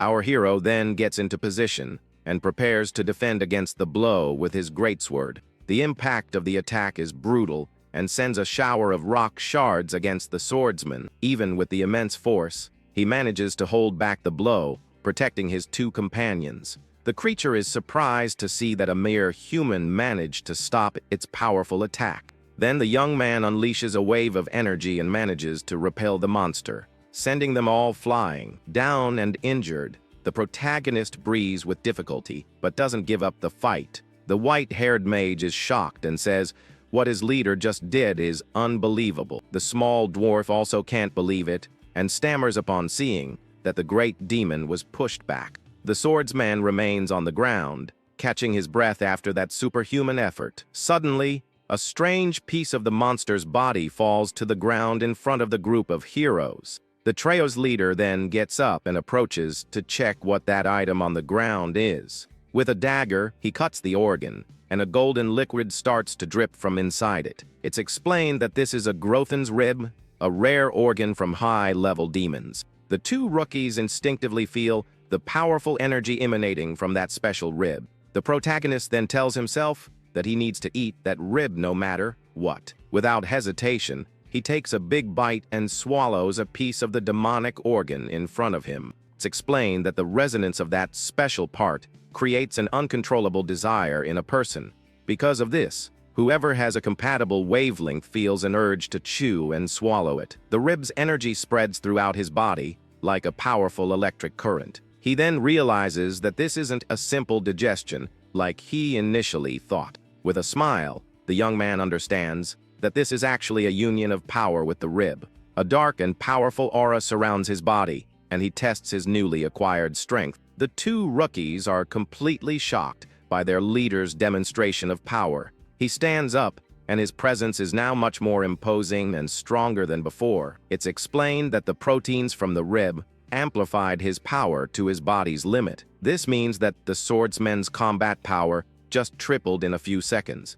And this is information that isn't even in the bestiary of known demons. He then says that the two of them must have also felt a wave of shared consciousness. The leader warns that the battles will get more brutal, but the reward is determined by contribution. Therefore, he decides that information about rewards should be shared within the squad. The swordsman then declares that this is their rule for surviving as transcendents. With a shout of determination, the two rookies agree with their leader's new rule. The white-haired mage thinks that his leader has a perspective that doesn't seem human. It's revealed that the protagonist already knew that in the future, he would have to face more than just battles. The narrator explains that war is not won with just swords and spears on the battlefield. He says the dirtiest part of it all are the political games played by those who remain hidden. The protagonist had already noticed the cowardice of his superiors, who stole his achievements. Meanwhile, the names of those who truly fought and shed their blood. The young man already felt that their names would be completely erased from the historical records. Elsewhere, an old man with an eye patch is attacked by a creature and thinks it's too late. Lying on the ground, he desperately wonders if he's going to go out in such a pathetic way. At that moment, he has a flashback and remembers an elf friend who refused to drink. He also recalls his friend getting a big scolding from his wife because of him. Injured, The old man laments because he lived in a world full of regrets and pain. But even so, he gets up with a determined look and doesn't give up the fight. With that, the warrior charges forward and is surrounded by masked soldiers with sharp spears. One of the soldiers then observes the scene and yells that the demons are being defeated. Another elf adds, shocked, that the creatures are being completely annihilated. Seeing the victory, a winged warrior orders everyone to deactivate the protective barrier. With that, the purple swamp begins to disappear, and a glowing leaf falls to the ground. The warrior says that's a white cloud tree, proving there are no demons nearby. One of the elves celebrates and says the air in the place suddenly became clean with the victory. But suddenly, a giant and mysterious figure emerges in front of them in the middle of the mist. The elves look at the scene, completely shocked, and not understanding what is happening. The figure was actually our hero and his two companions emerging from the swamp's mist. An elf with a scar on his face thinks that he was prepared for the troops' total annihilation. With that, a flashback shows the members who survived the battle responding quickly to the attack. And this result was only achieved thanks to the efforts of the Transcendents led by Gate. With a smile on his face, the scarred elf thinks that those guys really achieved victory. The scene then shows the entire army celebrating the great achievement of the small group of heroes. At that, the protagonist spits on the ground in disgust, while being supported by an elf archer. A dark-skinned elf with white hair scoffs at the scene and calls the others brats. But the winged commander appears and scolds him for having his mouth full on the job. The swordsman then complains that his superior is making a big deal over nothing at the camp. He thinks that if they could enter the Bloodlands, they could easily destroy them all. The young man then realizes that the other soldiers haven't faced the enemy's main body. Because of this, the danger of the demon race doesn't seem real to the other soldiers there yet. Then the protagonist faces a woman who smiles, and the difference in their perspectives is shown. And they also didn't realize that this was a critical moment for the Federation's survival. A commander then orders the soldiers to start repairing the walls and building camps. A memorial is shown with 11 wounded, and 4 fallen in the last great battle against the monsters. An elf archer gets ready and thinks that now, sacrifices are completely unavoidable. With that, she fires an arrow that hits a purple energy monster on the battlefield. The elf then says they need to hurry and build the defenses because the monsters have returned. Atop the wall, 2 soldiers are talking, and one of them says that conquering the lands isn't the end. A commander then calls a soldier named Asen to help him with an important task, but the young man complains that he needs to move materials and that his knees are hurting a lot right now. Angrily, the old man yells that the big guys need to help and asks the protagonist to move the blocks. Then the swordsman picks up 2 giant stone blocks and carries them without any effort. The commander is completely shocked by his subordinate's absurd display of strength. Another soldier also watches the scene and is left speechless by what he just witnessed. The old man then asks if it isn't heavy, and the young man says it's pretty easy to carry. A female warrior asks if it's really not that heavy, and the commander tells her to try lifting the stone herself. Watching the scene, a young soldier understands that this is the true power of a transcendent. The protagonist then stares at the ruins and thinks that the entire continent once belonged to the Federation. He then looks to the side and thinks about the word Cunity. With a very suspicious look at that moment, an inspector named Norman arrives and announces a message from headquarters. The old man asks what he wants. As everyone there is very busy with construction, the messenger then reveals that the next batch of recruits has already received their new powerful weapons. The commander is surprised by the news and says that this was much faster than usual. With that, the soldiers become hopeful for the arrival of their successors on the battlefield. Our hero observes the situation and seems to be thinking about something very important at that moment. The messenger then salutes and prepares to return to his position in the camp. It is then revealed that from within the red clouds, the sacred weapons have finally appeared. The first sacred weapon revealed is the Decaphon gauntlet, called Tear of Fury. At that moment, a soldier screams in desperation and confirms that the approaching troops are giants. With a smile on his face, the one-eyed commander says that this is great news for them. With that, a group of soldiers gathers and begins to laugh in a very malicious way. One of the warriors then smiles and thinks that his direct subordinate is finally arriving. He then clenches his fist and says that whoever the rookie is, he can consider himself a goner. With an insane look, the soldier finishes his sentence, saying he will show the recruit what a real nightmare is. The story takes us to a military training ground where an instructor is yelling at a bunch of recruits. Then, the white-haired man complains that these rookies from the giant clan are huge and noisy. Among them is recruit number 8, Goliath, a combat sambo champion, and we also have number 1, known as Titan. This is Titan, a muscular guy who is a 5-time decathlon champion and a world record holder. But the instructor isn't impressed and thinks these fancy titles are useless in a real war. With that, he wonders why a transcendent like him was sent to a boot camp at such a critical time, and goes back to yelling. Meanwhile, an elf and a woman talk worriedly about how they're going to defend the front line by themselves. Elsewhere, a superior with an eye patch orders the instructor to handle the training of the giant clan's troops. The old man with the eye patch adds that it's more comfortable at the main base, and that he should just get this new batch shipped out quickly. Our instructor realizes his superior is just afraid the blame will fall on him if something goes wrong. With no choice, the young man says that orders are orders and turns to leave. Just then, the superior calls him by his name, Maurice, as the young man walks away. Maurice then turns around with a smile and tells the elf to practice what he taught him. The elf gets all scared and stammers, saying he got the message from his superior. At that moment, the man with the eye patch looks at some papers and hopes those two can manage on their own. Outside, Maurice studies a paper and starts planning what he'll do on the first day. With a serious look, he tells someone to get out of the way so he can pass, and who appears is Goliath, now in armor, yelling for everyone to pay attention and complaining about the noise.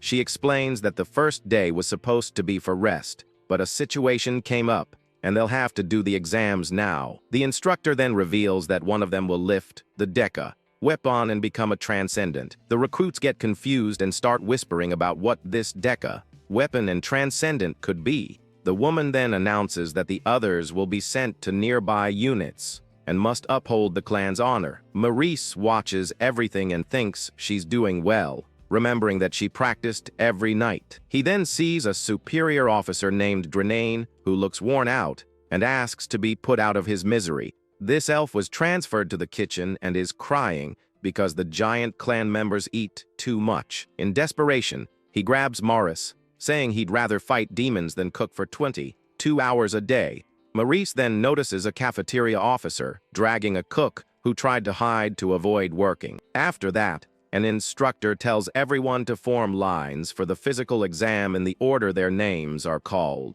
Some recruits crowd around a board to check the results of the physical exam that were just posted. Looking at the board, one of them comments that, based on the results, the candidates for Transcendent have been narrowed down to just 2. A chart shows the height and weight of Titan and Goliath, revealing that both are much larger than average. In the grip strength test, the guy also does slightly better than his direct rival.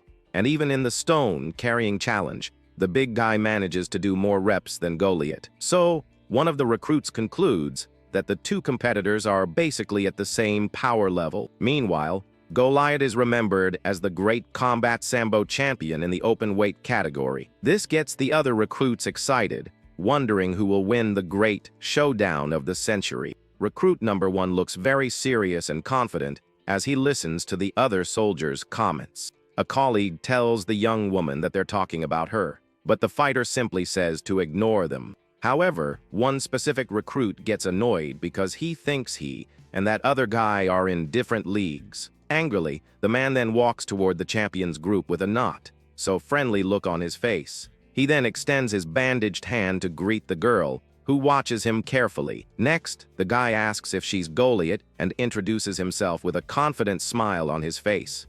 The young woman confirms it's her and shakes the recruit's hand with a lot of force, showing her power. He smiles maliciously and says it's a great pleasure to finally meet her. The two shake hands with absurd strength, demonstrating their power to each other in that moment.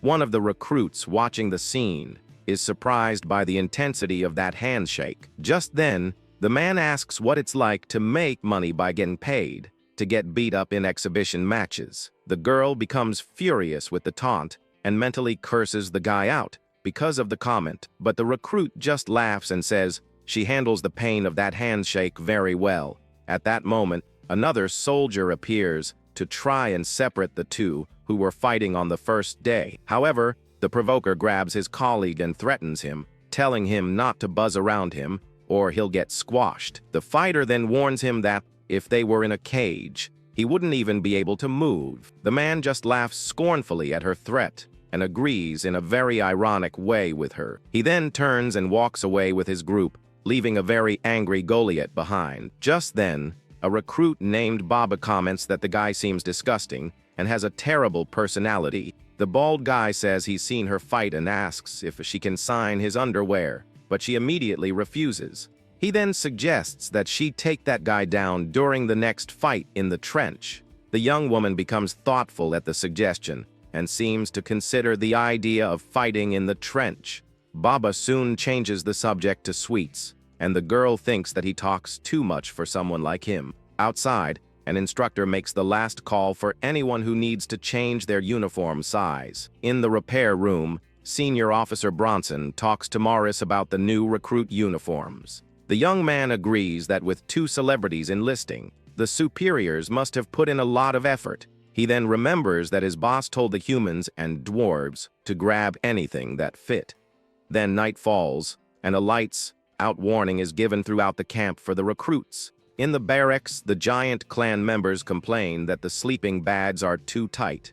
One of the recruits, named Baba, says he can't sleep because it's his first night there. He remembers his mother's advice to count to 100, but it only gave him a headache. Goliath, who is next to him, just thinks that this guy never stops talking about his mom. Suddenly, a voice from outside calls for recruit number 1, Titan, telling him to come out. The big guy gets up from his sleeping bag, confirming he understood the call he received. His rival stays awake and wonders if this might be some kind of special treatment. The man then leaves the barracks with a confident smile and a bluish glow around him. He then enters a room where one of his superiors was waiting for him for a talk. The man with the eye patch is signing a paper and asks what the recruit wants him to write. On the paper, we see the signature and a message wishing for Mr. Moe to be happy. The veteran then warns him that he may have been a hero out there, but here, he's just another recruit. The young man swears on the honor of his clan that he will dedicate himself fully to military training. The superior advises him not to make it obvious that the transcendent has already been decided and to get along with the others. The recruit then salutes as the man with the eye patch and Goliath leave the room. The veteran comments that the young man isn't arrogant and seems to be a good kid, and the woman agrees. But the fighter thinks that, if he's going to be her successor, she'll show him what hell is really like. Outside, two guards complain about having to escort a recruit so late at night. They arrive at the barracks and tell recruit number 1 to get up and go to the headquarters. The young man calmly drinks something from a mug before following the guards out. One of the guards gets annoyed with the delay and hurries him, asking if he's deaf. Just then, the big guy appears behind them and whispers that a bunch of nobodies are trying to act tough. The guard is startled by his presence and asks what the heck the recruit just said. The man then pretends nothing happened and says he said absolutely nothing to the two of them. Annoyed, the guard yells at him and challenges him to repeat what he just said. The recruit then yells back that he didn't say anything, with a scary face, intimidating the guard. The big guy continues to scream that he didn't say a single word with a terrifying fury. At this, the guards get terrified and ask what's wrong with him, and if he's gone crazy. The recruit thinks about how weak they are, and without a single coin in their pockets to support themselves. To him, these guys are nothing more than a bunch of human beggars with nothing to their names. The man then wonders what they're trying to do if they can't even understand their own position. The pair of soldiers is left speechless, and one of them questions who he thinks he is to act like this. In his thoughts, The giant reinforces that the guards have no power or any kind of money. He continues his mental judgment, calling them useless trash from other races. The young man then questions what they're trying to do, if they don't even recognize their place. One of the soldiers gets angry and yells that this is insubordination against a superior officer. Out of patience, the recruit grabs the guard's face with his huge hand, silencing the man. He then lifts both soldiers by their faces and dares them to go report him to the superiors. The big guy says he's had enough of the military and that they can send him to prison. With a swift move, the man throws the two guards hard against the wall. The pair falls to the ground, breathless, as the giant stares them down with an intimidating presence. He just calls them idiots and leaves, slamming the door very hard. Outside a tent, a voice calls out the name of the recruit who just left. Inside, the man with the eye patch scolds the two soldiers who got roughed up. The superior questions why they are so jealous of the new member of the giant clan.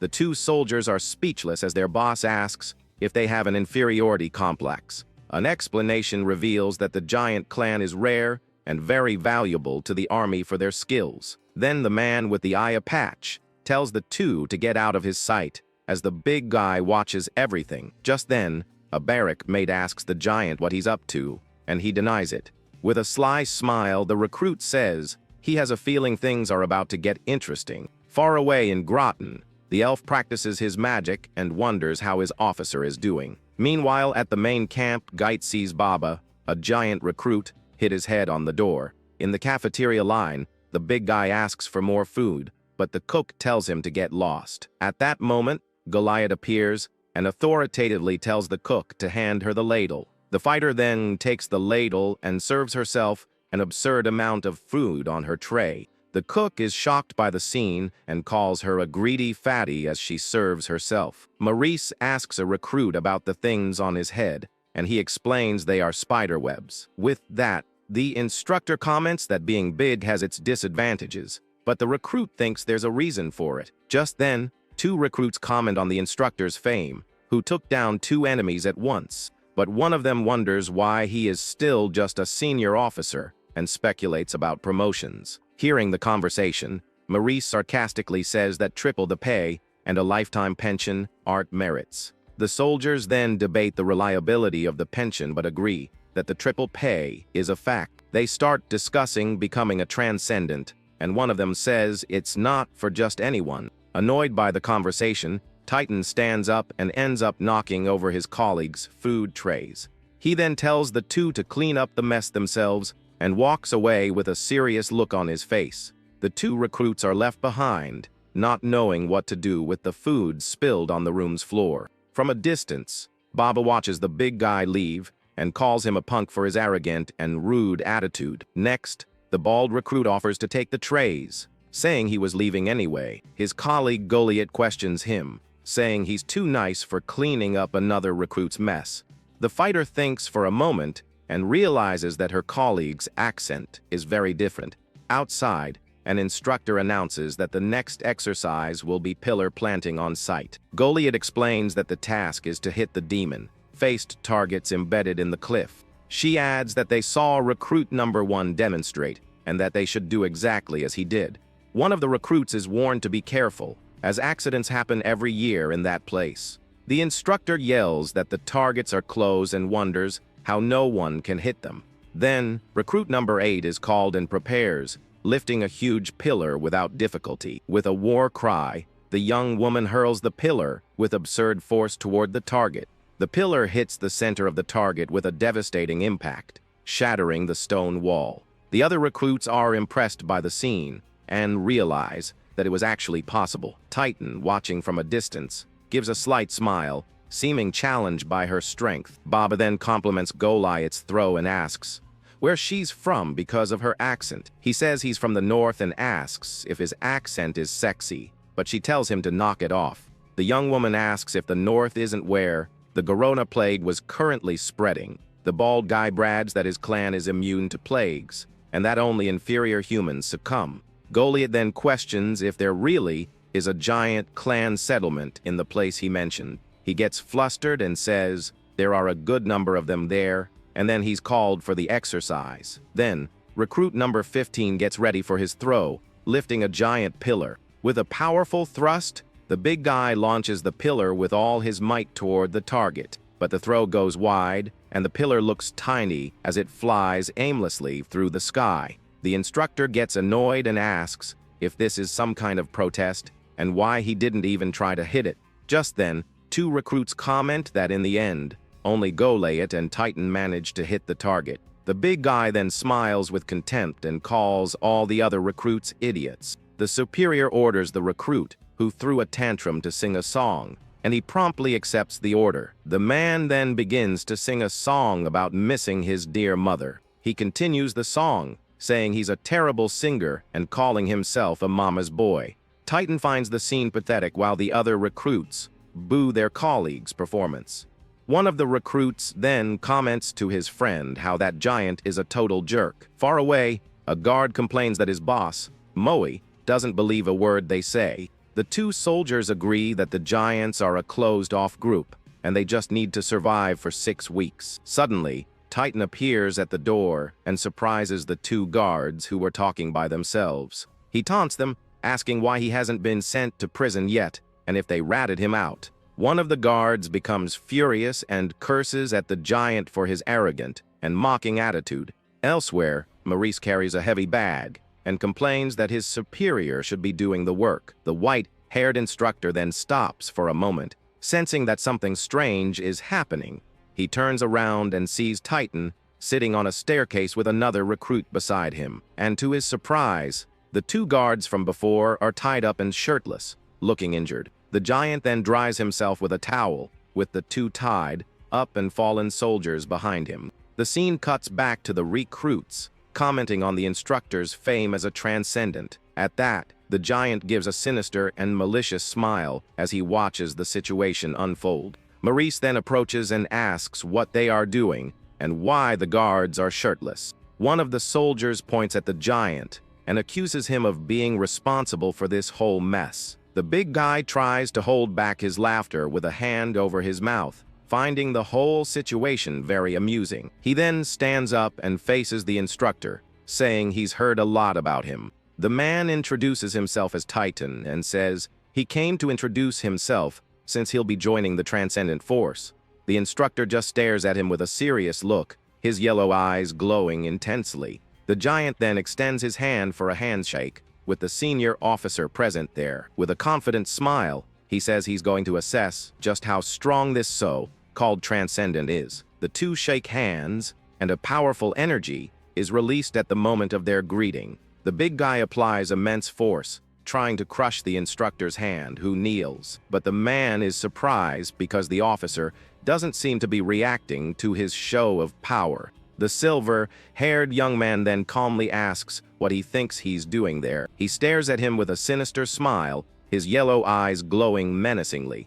Maurice then shows his true strength and asks if that was what the giant was trying to do. The big guy is in shock from the pain, and his expression changes completely from confident to terrified. He then lets out a scream of pure agony as his hand is crushed by the instructor's strength. Maurice's gaze darkens as he questions what the recruit is doing. Then the instructor shows his true strength, crushing the giant's hand with a smile. With that, the big guy lets out a scream of pure pain, feeling his bones being crushed. Completely shocked, he wonders what kind of guy that superior officer is. On his knees, the recruit can't believe the absurd strength his instructor just showed. Maurice then glares at him with a dark aura and tells him to keep up his little act.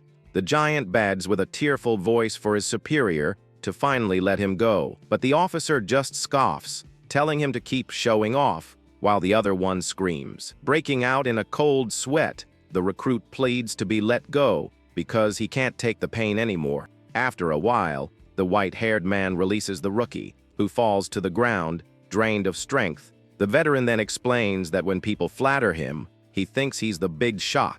But the officer says he's nothing special, and that he knows his type all too well. He continues, saying the young man is just a coward who tests others to feel strong. Maurice calls him a pathetic fool and asks if he's not embarrassed now. The instructor warns him to stop with the little games, or next time it's going to end badly for him. The two guards comment that the transcendent strength in words are insane. Titan stays on the ground with his injured hand, and a look of pure rage and humiliation. Right after, a new chapter of the manhwa begins with a different name. The scene changes to other soldiers working and complaining about the orders of someone named Gaido. Then we see a combat arena where whoever gets pushed out or gives up loses. Titan, still angry, bumps into a colleague and tells the idiot to get out of his way. His rival, Goliath, watches the scene and comments that he must be stressed about the fight. At that moment, an instructor announces the next trench combat match. The big fight is announced between Baba, a giant, and David, who is much smaller. The short guy thinks he needs a strategy to overcome the size difference. He then gets inspired by a hunting hamster and says that fighting is all about momentum. With that, David charges forward with everything he's got, but his opponent just dodges, and he goes flying out. The smaller fighter is left in the air, completely confused about what just happened. The other recruits mock him, but the big guy says they can say whatever they want. He then becomes mesmerized by the nature around him, completely at peace. One of the recruits gets excited and says he can't miss such an important fight. At that moment, the next match is announced between Goliath and Titan, who stare each other down. With a swift move, the female fighter manages to knock her opponent backward. She then applies a body lock on him, and he growls in pain from the pressure. But the giant manages to break free, and the two get up to continue the fight. Hungrily, Titan shows all his strength by flexing his enormous muscles. He then prepares a powerful blow, releasing a great wave of energy in his thoughts. The big guy curses both his rival and the instructor, Maurice. His muscles get even more tense as he prepares for the next attack. The two competitors trade brutal blows with incredible force. The impact sends both of them to opposite sides of the trench combat arena. Without wasting any time, the specialist charges at her opponent once again. They clash one more time, and the recruit curses in frustration in the middle of the fight. The other soldiers watch in shock, commenting that they aren't stopping to rest. The crowd goes wild with the intense fight happening in the arena. It's explained that the battle between strength and technique has been going on for 2 hours straight. The big guy provokes the fighter, telling her to give up because she's going to pass out. But she replies that if he's tired, he's the one who should get out of there. With a determined look, the young woman says she can keep fighting all night. Titan remembers his humiliation and warns that he's going to take his bad mood out on her. The girl scoffs at his threat and challenges him to try and hurt her. The giant then remembers the instructor's words and becomes furious at the taunt. With a confident smile, the fighter just agrees in a very sarcastic way. In a blur of speed, the two rush forward for another direct confrontation. With a violent impact, the fighters grapple in the center of the trench. The big guy smiles, thinking that her strength is nothing special. Suddenly, he's surprised when the specialist uses a throwing technique. With an agile move, the girl manages to flip him over her shoulder. A soldier shouts that Goliath landed the throw and questions if she has the advantage. But the fighter says it's not over yet because one throw doesn't win the match. On the ground, the giant admits his rival has technique, but in the end, it's all about strength. He then uses his raw power to lift her, saying all he has to do is throw her out. The other recruits are shocked by his strength, saying it's on another level. With that, the big guy spins with the specialist on his back, ready to throw her. But the fighter doesn't panic and seems to be thinking of a quick counter attack. Suddenly, she catches him in a chokehold, and a red dragon aura appears. At that moment, an instructor watches the fight next to a large hourglass. The woman then announces the end of the fight and declares a draw between the two competitors. The specialist laments with her head down, thinking it was so close. Her rival is also on his knees, exhausted and panting after the intense fight. The other soldiers watch the scene, impressed by the outcome of the combat. Suddenly, the instructor yells furiously because the giant didn't stop fighting. The big guy continues to choke his rival, who thinks it's all over for her. With a hateful glare, he tells the girl to shut her mouth and be gone. But a mysterious voice catches his attention in the middle of his rage. It was Maurice, the superior officer, who tells the recruit to stop that immediately. The giant turns in surprise, but doesn't release the fighter from his deadly grip. After a moment of hesitation, he finally lets the girl go, and she falls into the water. All the other rookies watch the scene in silence, completely tense. The instructor is annoyed because he ignored her, but obeyed the superior officer. The big guy looks down, cursing in anger for being interrupted. He thinks he'll turn the tables once he gets a powerful deca weapon. The rivalry between the two prodigies continues without a definitive resolution. Finally, the morning of the ceremony arrives, and a soldier asks for the weekly cards. An officer collects the cards and comments that the 6 weeks flew by. A recruit recalls that it was a nightmare at first, but then they got used to it. The specialist agrees and says it feels like the first day was just yesterday. The bald guy tells her he thinks she'll get first place in the scores, but the girl thinks she's in the middle of the pack, while Titan watches from a distance. Outside a room, the final score of the giant recruits is posted. The instructors look at the final scoreboard, and Maurice is shocked by what he sees. The results show that the two main competitors tied in points for the evaluation. The veteran asks if this has ever happened before, and she confirms it's a first in history. But Maurice doesn't care, because in the end, the sacred weapon is the one that chooses its wielder. The scene takes us to the deca weapon extraction site in a mountain pass. The man with the eye patch then announces that the ceremony will be quick and calls the two forward. Titan shows his rival, saying he'll go first to save her the trouble in the end. The fighter isn't fazed and tells him to go on with his little show by himself. Maurice tells the candidates to warm up and get ready for the weapon extraction. With a determined look, the giant thinks he's finally going to get the sacred weapon. The deca weapon is a huge, shield-shaped gauntlet stuck in the stone ground. He thinks that as soon as he becomes a transcendent, he'll settle the score with everyone. However, something unexpected happens at that moment of great expectation. The big guy uses all his strength, but the weapon doesn't move a single inch. The instructor wonders what's going on but says there's still hope. Desperate, the recruit puts in even more effort, yelling that the weapon has to come out. The other soldiers comment in shock, wondering if the great Titan really failed the mission. A voice announces the failure of the extraction, but the young man refuses to leave his spot. At this, Maurice gives him a cold stare and tells the punk to get out of there. As he walks away, the other recruits mock him, saying he isn't qualified. With that, everyone starts praising Goliath, saying she's perfect for the position. The officer then calls the specialist, but she also fails and is left confused. The other rookies are completely shocked and can't believe what they're seeing. The fighter is devastated and wonders who will be the chosen one if they both failed. At that moment, the superior officer turns to another recruit with an apologetic look.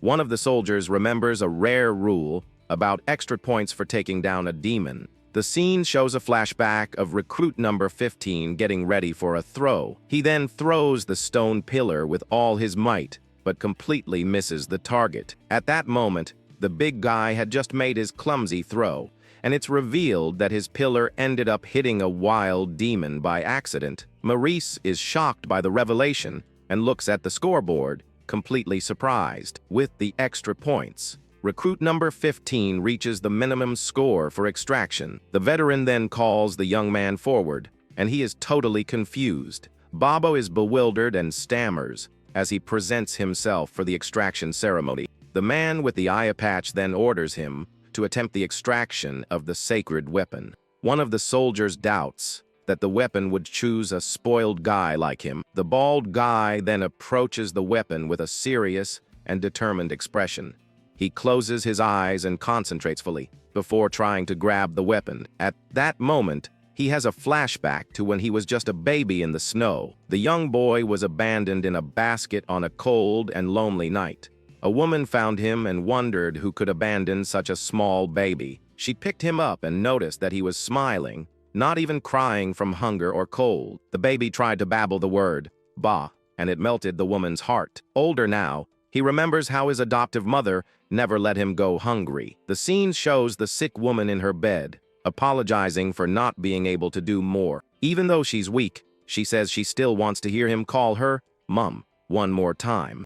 The young man stays by her side with an expression of deep sadness and pain. With his eyes full of tears, he remembers his mother's wish. An immense feeling of loss overwhelms his chest in that moment. A single tear of pure longing and sadness rolls down from his eye. Heartbroken, he cries out his mother's name, begging her not to go. Tears stream down his face as he calls for her desperately. He sobs, pleading for her not to leave him alone in the world. In her final moments, the woman says she loves him and calls him her baby. She remembers that his silly babbling was her greatest gift in life.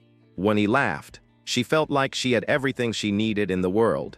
She advises him to always smile, even if she's no longer there for him. The woman calls him her bright and cheerful little chatterbox before saying goodbye. She teaches him that happiness comes from laughing, not the other way around as many think. With a final breath, she makes a promise with her son and says her farewell. He wonders why she protected him even though so frail and sick. In a flashback, the woman defends him from bullies who hurt him in the snow. Even with her hands hurt by the cold, she would sew clothes for him. He remembers that she always made sure he had gloves and shoes. The other children excluded him for being different and much bigger than them. He wonders why he was born so big and clumsy to others.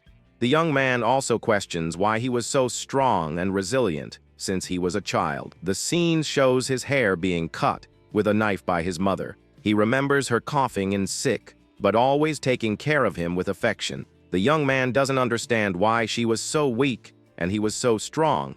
He questions why she took him in and raised him, even though they were so different. The scene shows the baby babbling happily in his adoptive mother's arms. The bald guy thinks they weren't a real family because he was a giant. In a moment of anger, he yelled at her, telling her to stop pretending. He regrets that she suffered and was cursed because of him. The woman would say it wasn't his fault, as everything happened because of the plague.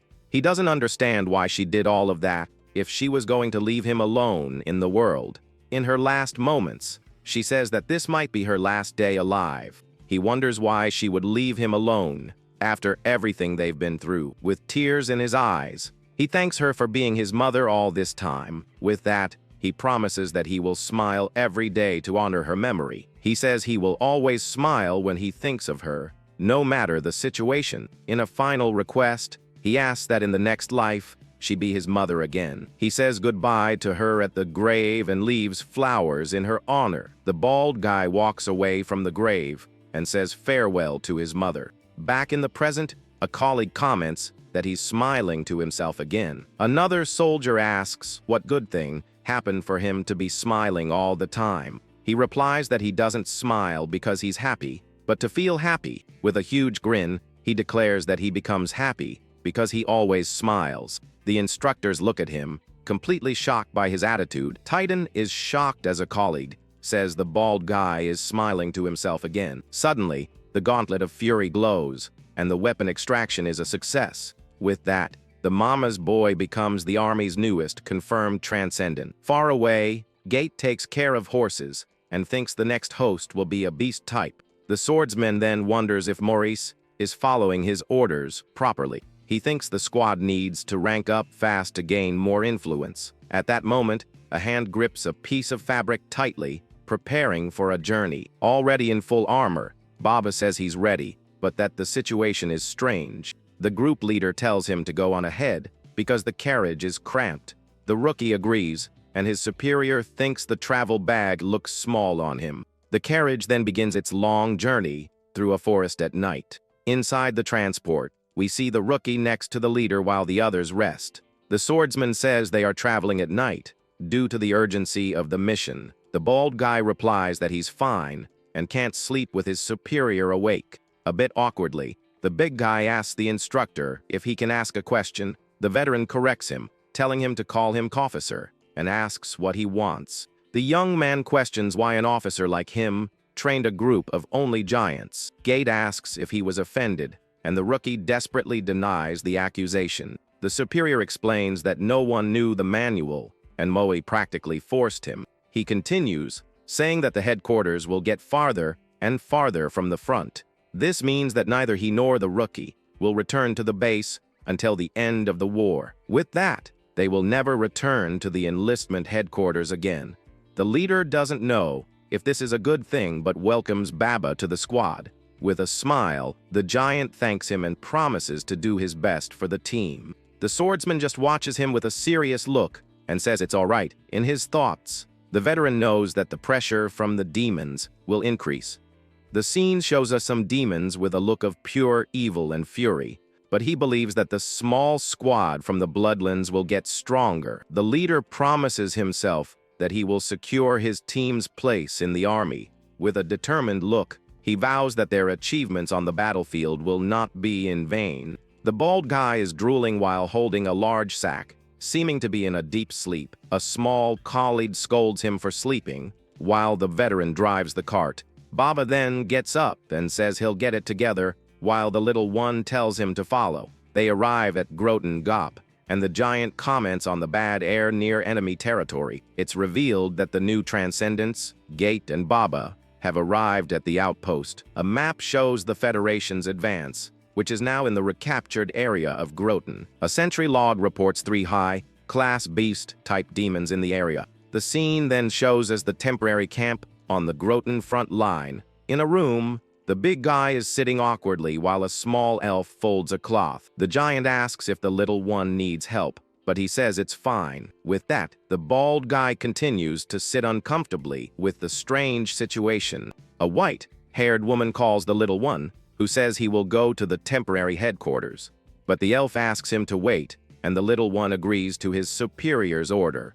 She is checking some notes about a sense system. The little one asks if the code has to do with breathing, and she confirms his suspicion. She then explains that it's a purification spell to resist the swamp gas. Back in the room, the giant is alone, looking quite bored with the free time. Suddenly, he senses someone's presence, and his hand clenches in alert. A dark elf appears and tells the rookie to come with him for a chat. He asks if the giant knows who he is, and the bald guy shakes his head no. The elf brags about his role in the defense of Wurgle and says he's a dark elf. He continues, saying he's a dark knight from a noble family. The veteran looks down on him, saying that in society, he couldn't even look at him. He then asks questions about the bald guy's family and asks for the password of the day. The dark elf laughs in the giant's face, who looks very uncomfortable with it all.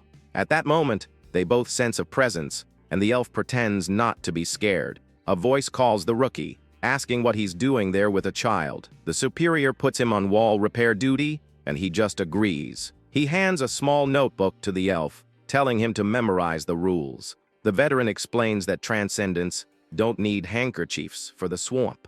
The little one points to the soldiers and tells Baba to join them in building the wall. 2 warriors complain as they struggle to carry a heavy wooden block. At that moment, the giant appears, carrying a huge stone with no effort at all. One soldier explains that he's the new transcendent, and the other is shocked by his size. With a serious look, the giant rookie waits for orders from his superiors there. Then a veteran with a top knot confronts him and yells at him to pay attention. He criticizes him for smiling and for saluting him while carrying the stone block. The soldier then tells Gate to train his junior, or they'll be in trouble in the war. The man with the top knot watches the 2 walk away and wonders why it wasn't Titan. He also questions if it's possible for a human like Gate to lift a block like that. From a watchtower, an officer advises the protagonist to work carefully. Elsewhere, a white-haired elf is approached by another woman in the camp. The newcomer thinks that the veteran Jaga is a mage who ruins everyone's mood. The superior complains about an elf, saying he should have perished in the Bloodlands. With his head down, the white-haired young man just apologizes for his slowness. Angrily, Jaga threatens him, saying she'll hurt him if he apologizes again. In his thoughts, the young man realizes he's in a no-win situation and thinks, checkmate. The veteran taunts him, asking if it's that difficult, and he remains silent. She then gets annoyed with the silence, and he tries to apologize one more time. Out of patience, the mage grabs his head with her dark and threatening hand. The white-haired girl is completely embarrassed and ashamed by the scene. With a look of pure contempt, the elf curses him under her breath in the middle of the courtyard. At that moment, an announcement from the administration echoes, throughout the military camp. All transcendents and the Harpy in support are summoned to the commander's office. An archer hears the call and comments that it's good to have a meeting of transcendents. Jaga smiles maliciously, thinking she'll have many people to bother. She then turns to the elf and tells him and the other guy to get out of her sight. The archer approaches the young man and asks if he's okay after the scolding. She comforts him, saying that Jaga always picks on the rookies, but soon moves on to a new target. He thanks her for the help, and the archer thinks the rookie has a very strong mind. The scene takes us to the company commander's office for a meeting. There, they discuss that the demons don't leave the swamp zone, but are still dangerous. Gate thinks that any territory of a demon host turns into a large swamp. Alongside Baba, he observes the creatures that appear from time to time in the area. It's explained that those are Wurgles, the source of the swamp gas discharge. The giant keeps looking at the swordsman, who notices his new colleague's gaze. With that, the veteran tells the rookie to just ask his questions already. The bald guy then points to some purple fruits and asks if he can eat them. The swordsman reveals that they are Wurgle eyes, and the giant screams in disgust. Babo understands that the bad smell there is the gas that the creatures emit, but he finds the swamp smell more bearable than he imagined. It's revealed that the Deco weapon purifies the air around a transcendent. Meanwhile, the elf Jaga continues to bother the white-haired young man. She holds a hair tie and asks if he's messing with her. The veteran criticizes him for making her fetch a hair tie for him. The young man thinks that he's been at this endless repetition of tasks for an hour now. Jaga then tells him to go to the barracks to get her hair tie, and he obeys. In the room, the young man doesn't find anything and decides to bring his own for his superior. With a frustrated look, he wonders what that woman wants from him. It's revealed that the area's host is Haka, a beast-type demon. He commands 2 subordinates and is a hunter who exploits enemy weaknesses. Haka is known for being the demon that caused the most human casualties in history. In the meeting, the commander says that besides Haka, his 2 minions are a problem. She explains that the defenses were successful because the demons avoid their own smell. With the veterans back, the operation against the host will begin in 4 days. It's said that Haka is aggressive and doesn't stay put in the bloodlands like the others. Therefore, the commander warns that there's a high chance of a large-scale battle. The battlefield won't be in the bloodlands, but on the plains in front of the post. Tactically, the protagonist understands that it will be a major defensive battle. The winged commander confirms the plan with a serious and determined look. The commander says that archers and knights with lances will be useful in the battle, and the harpies, who can attack and retreat quickly, will also be crucial. But she warns that the 3 bosses are too fast for ranged attacks. So the leader declares that only the transcendents can handle the threat. With a war cry, all those present confirm they understood the order. Gate thinks that their top priority is to match the enemy's speed. It's revealed that Baba, Morris, and Swan will form a team to take care of the 2 subordinates. Meanwhile, the swordsman will be in charge of facing the boss, Haka, alone. With a confident look, he declares that he will defeat the demon with his own strength. A bestiary explains that the beast Wurgle is faster, but has less firepower. In the mess hall, Baba eats happily, thinking that the food on the front lines is great. He thinks the rations are better than civilian food, and eats with great gusto. The small elf asks if he's enjoying it,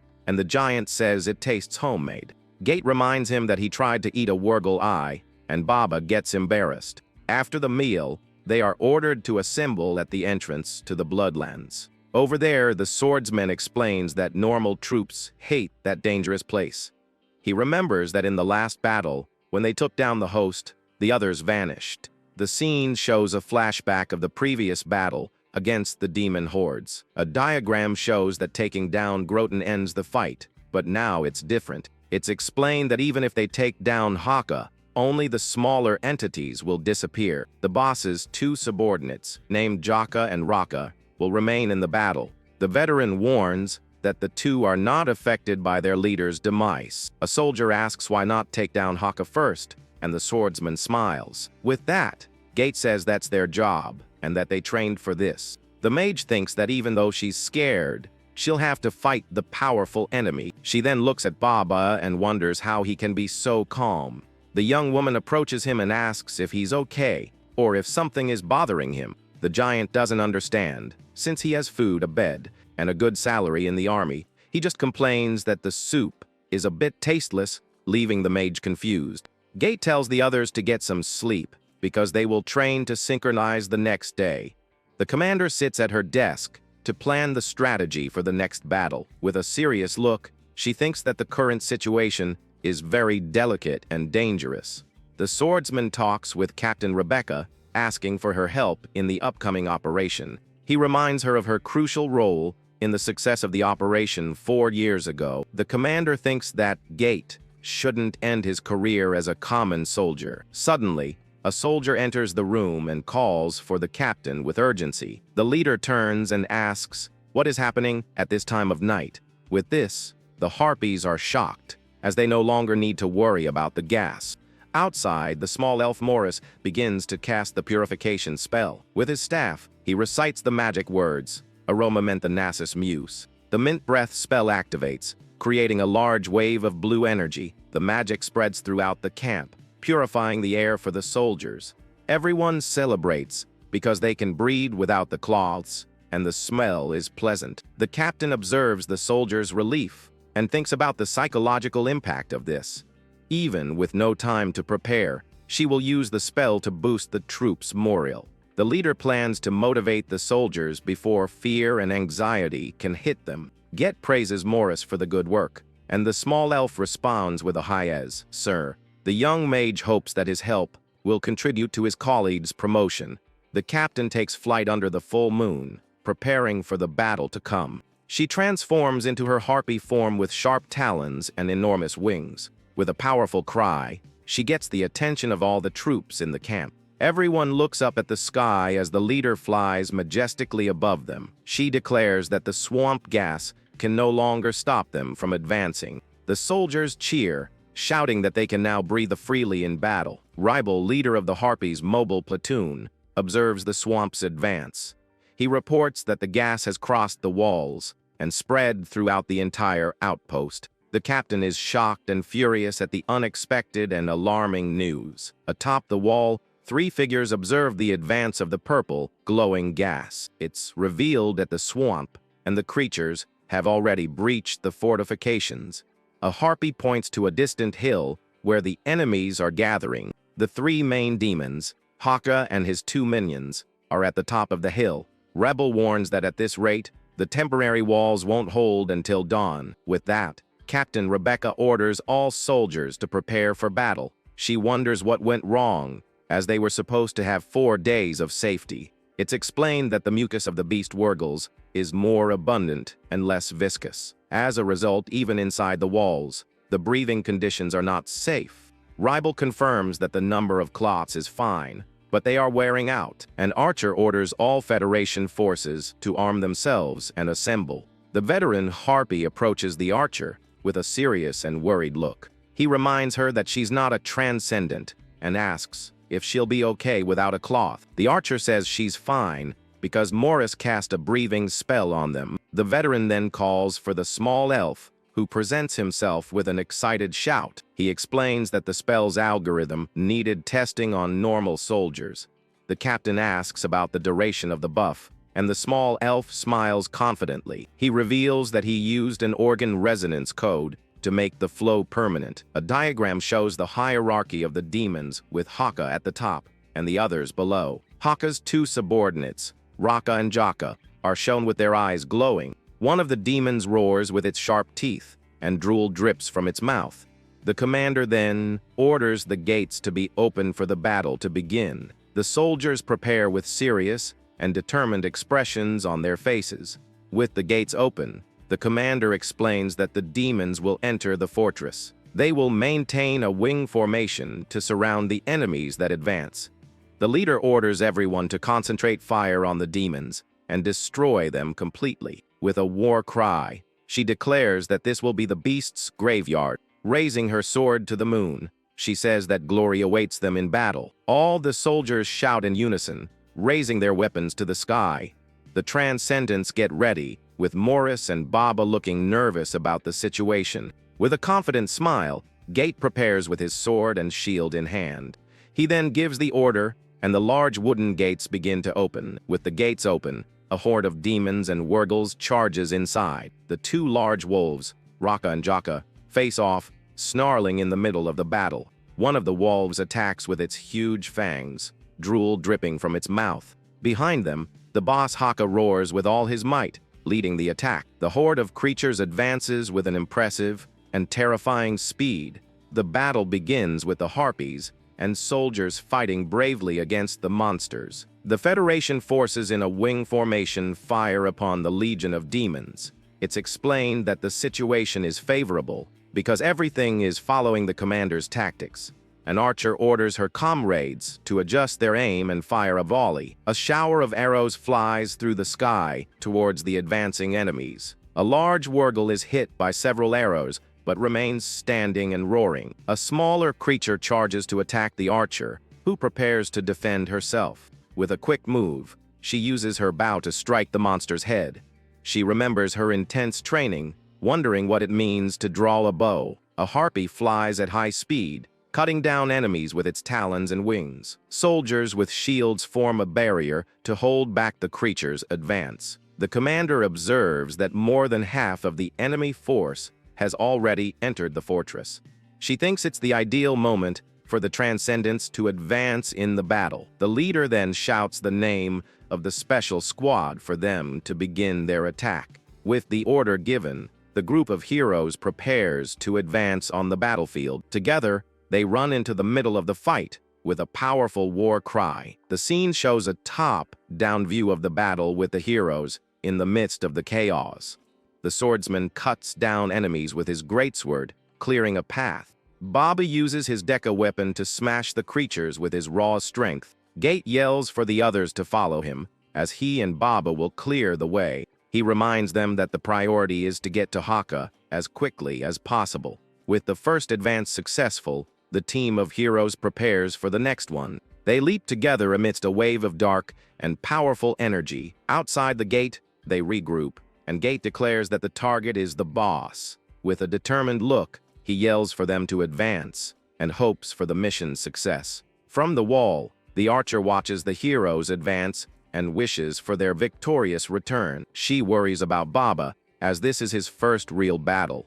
On the battlefield, the team of Transcendents clears a path through the monsters. The mage is impressed with Baba, who doesn't hesitate to fight despite being a rookie. With steady steps, the group continues to advance towards their objective. The narrator informs us that they are 500 yards from the boss, Haka. The distance shrinks to 300 yards as they run without stopping. Just 100 yards from the target, the swordsman smiles, determined to win. Finally, they make contact with the great demon, who glares at them with hatred. Haka's eyes glow with a distorted light, and he bares his teeth. With a sinister smile, the demon boss prepares to attack the heroes. The swordsman also prepares for the confrontation with a look full of fury. Haka's 2 minions attack the protagonist, who defends against the double blow. The impact throws him backward, leaving him with a wound on his shoulder. The two wolves snarl at the warrior, preparing for a new attack. From a distance, the boss Haka watches the fight with his 2 subordinates by his side. At that moment, the mage conjures a powerful spell, her staff glowing, with the words, "Briar Grab." She launches a wave of purple energy at the wolves. The spell traps the 2 creatures with energy claws that erupt from the ground. The protagonist is impressed by the speed of his colleague's spell. Baba notices that one of the wolves is coming his way and gets ready. With a powerful blow, he manages to hit the monster's head with his weapon. The giant comments that he landed a direct hit with a single lucky shot. The mage thinks that Baba's simple personality translates into courage in a fight. The swordsman smiles, thinking that he also has a talent for combat. He then remembers the tank and buff combo that Morris can do. With his staff glowing, the small elf increases his colleague's defense. He then shouts the magic words, Pudnus Maximus, releasing his energy. A blue aura with glowing butterflies surrounds Baba's body, increasing his power. The giant is impressed with the buff and thinks that maybe they can win. With a focused gaze, The swordsman analyzes the situation and prepares to attack. He moves to the left, positioning himself for a precise and powerful strike. With a swift movement, he delivers a great slash with his sword at the enemy. The trail of his strike creates a wave of energy that cuts through the air with speed. He prepares for another attack, holding his weapon firmly in his hands. With a confident smile, the protagonist gets ready to face the great demon. Haka roars with all his might, showing his sharp teeth to the warrior. The swordsman then dodges an attack and prepares to counter. He realizes that even with his high stats, it's difficult to control the sword. The difference in speed is so great that cutting the monster seems impossible. The protagonist stands still in the middle of the battlefield, analyzing the enemy. He is then surprised to see that the demon boss is already behind him. With a quick reflex, he manages to block the attack with his sword. Haka bites the blade with his strong teeth, trying to break it with his strength. The warrior doesn't flinch and faces the monster with a look of pure determination. He then uses the enemy's force to propel himself to a nearby rock. With this, he manages to escape the attack and reposition himself in the air. Haka roars in frustration upon seeing that his opponent managed to escape his trap. The demon then prepares a new attack with its sharp and powerful claws. The protagonist is thrown far by the force of the blow and falls through the air. His companions shout his name, worried about the dangerous situation, but he manages to drive his sword into the rock and hold on to keep from falling. With a shout, he tells his friends to forget about him and focus on the other enemies. The two wolves charge to attack the mage and the small elf, who prepare themselves. The young woman then casts a powerful spell called Throne of Eternal Sleep. A wave of dark energy emerges from the ground, but fails to stop the wolves. The mage is shocked because the creature's physical speed is too high. The two demons advance rapidly towards the two defenseless mages. With a war cry, Baba jumps in front and blocks the attack with his body. The mage is paralyzed with fear upon seeing the scene and is unable to react. In a flashback, an elf explains the tactic of dark magic in certain situations. He says the best strategy is to make the enemies fight each other with confusion. In the present, the two wolves snarl at each other, ready for an attack. The mage asks Morris for help, and the small elf shouts at her to hurry up and say it. She asks him to silence the wolves, because the confusion only works in silence. The young mage understands the plan and prepares to cast the spell. With a large circle of blue energy, the three are enveloped by the magic. The spell creates a wave of energy that expands across the entire battlefield. It's revealed that they used a field resonance to block their senses. In a flashback, the protagonist learns that strength buffs are short-lived. This is because biological tissue tends to return to its original state. The swordsman then plans for Morris and the others to take care of the two wolves, but he realizes that if they stay near the mage, they will lose a lot of mobility. With that, he decides that the best option is to strengthen the blade of his sword. The small elf is confused and asks if just strengthening the weapon will be enough. The veteran places a hand on the young man's head and says his role is very important. He then turns to face Haka alone, trusting in his sword's buff. In the present, the silence spell spreads across the battlefield. With that, the mage says everything is ready and prepares for her magic. Babo is surprised because the sound of the battle suddenly disappeared. The small elf looks at the mage, confused, not understanding what's happening. He explains that he silenced all sounds except for his colleague's voice. Stuttering, the young woman confirms she understood and prepares for the spell. She concentrates her energy into her staff, creating a sphere of pink light. With her breath, she freezes the surface of her staff's crystal. Next, she draws the symbol of a snake's tongue on the sphere. With the spell ready, she recites the magic words to activate it. A dark aura envelops the mage and spreads towards the two wolves. The spell amplifies their mutual hatred, causing them to fight each other. The two wolves attack Baba, who defends himself with his protected arms. With a violent impact, one of the wolves bites the other's head with force. The two creatures begin to fight each other in an uncontrolled fury. The small elf celebrates the spell's success and praises his mage colleague. Suddenly, Baba grabs the young mage upside down and holds him. The giant says they will follow the plan and carries the small elf with him. He then looks up at the sky and sees the commander flying towards him. Captain Rebecca descends from the sky with a serious and determined expression. The giant then throws the small elf upwards with all his strength. The young mage flies through the air, screaming in fear from the speed of the launch. The commander catches him in mid-air and holds him tight as she flies at high speed. The swordsman remembers his conversation with the captain about needing her help. He explains that the amplification tower is only reachable by flight, and the only person who can carry out the mission is Rebecca, who survived the storms. With that, the captain accepts the mission and prepares for the challenge ahead. While flying, she warns that in the turbulence zone, the sound will be amplified. She tells the small elf to follow the plan, and he agrees with a high ease, ma'am. The young mage has a look of fear and nervousness during the flight. In a flashback, it's explained how beast demons react to certain sounds. They interpret whistles as orders from a superior and begin to howl. The plan is to use this instinct to stop Haka's rapid advance. By doing so, they will be able to contain the demon boss and turn the tide of the battle.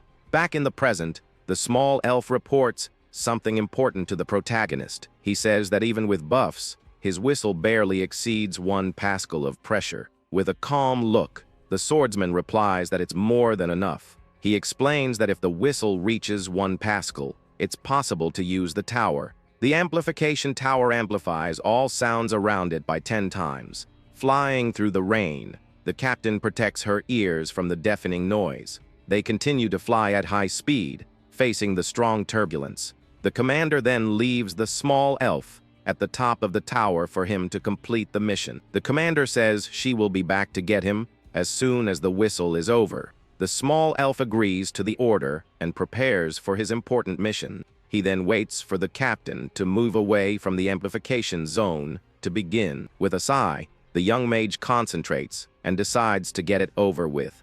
He then uses his light magic, Coing Breath, to amplify his whistle. At the top of the tower, he prepares for the whistle that will decide the course of the battle. The sound spreads like a shockwave across the entire battlefield. The demons and heroes feel the vibration of the whistle amplified by the tower. Baba and the mage cover their ears from the force of the deafening sound that echoes. The captain flies through the skies, observing the scene and preparing to act. The swordsman faces the situation with a serious and focused look on the objective. One of the Wurgles stops fighting and raises its head towards the sound of the whistle. All the other beast demons do the same, stopping their attack and howling. The horde of creatures stands still, howling in response to the small elf's whistle. One of the harpies shouts that this is their chance to turn the tide of the battle. He orders all the soldiers to finish off the enemies in front of them. One of the veterans attacks a rock with his weapon, creating an avalanche. With a powerful punch, he shatters the rock and attacks the nearby monsters. A warrior with a horned helmet cuts a Wurgle in half with his sword. Another soldier charges and cuts down several enemies with his weapon in a single blow. A veteran with a greatsword attacks the monsters with a spinning slash. The archer fires arrows with precision, hitting the enemies at a distance. With a smile, she thinks of the small mage and the success of his plan. In a flashback, we see Morris practicing his whistle with the help of his friends. Haka is hit by the sound and stops his attack, looking at the sky and howling. The great demon stands in place, completely paralyzed by the whistle. The protagonist smiles in relief upon seeing that his colleague's plan worked. He then gets ready to attack, using the standard form of his greatsword. With a determined look, he prepares to use the second form of his attack. The swordsman concentrates his energy into the sword, creating a powerful red aura. With a quick movement, the swordsman charges to attack the demon boss. In a flashback, he explains that the whistle only works for a short period. He says that without a mental response, the signal is ignored and loses its effect. The protagonist then realizes that they only have a single chance to attack. With that, he charges forward with everything. He has to seize the opportunity they created. In the flashback, the veteran explains that without a real command, the signal is ignored. This means they have only one chance to defeat the enemy. With this information in mind, the the swordsman prepares for the decisive attack. He advances at full speed to take advantage of the single opportunity. The blow lands squarely on one of the wolves, which falls to the ground with a large gash. Haka and his other minion are surprised by the quick and unexpected attack. The wounded wolf gets up and charges towards the other heroes in a rage. The protagonist wonders why that wolf wasn't caught by the whistle. Meanwhile, Baba and the mage prepare to face the advancing creature. The wolf leaps at them, but the giant catches it with his strong arms. The mage is shocked by the scene and doesn't understand why everything went wrong. The small elf continues whistling at the top of the tower, keeping the others at bay. With the whistle, the other beast demons continue to howl, paralyzed. The mage yells for Baba to act, and he prepares to attack with the buff. With the strength of the blacksmith's mallet spell, he gets ready for the blow. With a war cry, he uses all his strength to crush the wolf's head. He jumps on the creature and delivers a powerful blow with his Deca weapon. The mage shouts her colleague's name and uses her spell to trap the wolf. The creature roars in pain as it's held by the purple energy claws. The monster snarls and tries to break free from the spell holding it in place. The mage realizes that one of the wolves fled and the other escaped the whistle. She then notices that the wolf that went towards Haka had no ears. That's why the confusion spell and the whistle didn't work on it. Haka approaches the protagonist with his minion by his side, snarling. The swordsman then realizes that the whistle plan has completely failed. The protagonist thinks that even with one wolf down, his companions haven't returned yet. This means their plan failed, and Morris couldn't get off the amplification tower. With no other choice, he decides it's time to put the final plan into action immediately. With that, the swordsman charges forward with his greatsword, ready for the decisive confrontation. He then agilely dodges a powerful attack from the demon that tears up the ground. The creature glares at him with its distorted eyes and prepares to attack with its claws. In the blink of an eye, the monster lunges forward and strikes the warrior's back with force. With his back injured, he understands that this is the pure animal instinct of his enemy. Haka glares at him with a look of pure fury, preparing for the final blow. The hero realizes that the monster reacts to any movement with fatal and swift strikes. Just as he suspected, the creature instinctively noticed something important. The demon was analyzing the life form that was standing right in front of it on the field. Then the monster smiles as it sees that its opponent is much weaker and slower than it. With this certainty, the demon leaps with all its might to end the fight quickly. Its claw comes down like a meteor to crush the warrior with a single blow. But the swordsman manages to block the attack with his sword, using all his strength. The impact is so strong that it throws the hero backward, creating a shockwave. The protagonist is shocked by the absurd strength of the enemy he's facing. Even so, the creature's also thrown back by the recoil of the powerful blow. The two adversaries face each other again, ready for the next round of the fight. Panting, the warrior realizes that the monster's idea of speed is on a completely different level from anything he has ever seen before. He then compares himself to a turtle in front of a hyena, no matter his strength. With this, he understands that at his current speed, he will never be able to catch Haka. In a swift move, the demon manages to bite the warrior's shoulder with force. The protagonist is thrown into the air with a large wound, bleeding heavily. He knows that if the fight drags on for much longer, he won't have a chance to win. In his mind, he has a vision of his defeat, with the monster holding him in its mouth. Desperate, he thinks of his companions, Morris and Swan, calling for help. Far away, the small elf runs as fast as he can to help his leader. The small elf thanks Captain Rebecca, who flies away under the moon. He then runs, thinking that the tower operation failed, and now it's time for Plan B.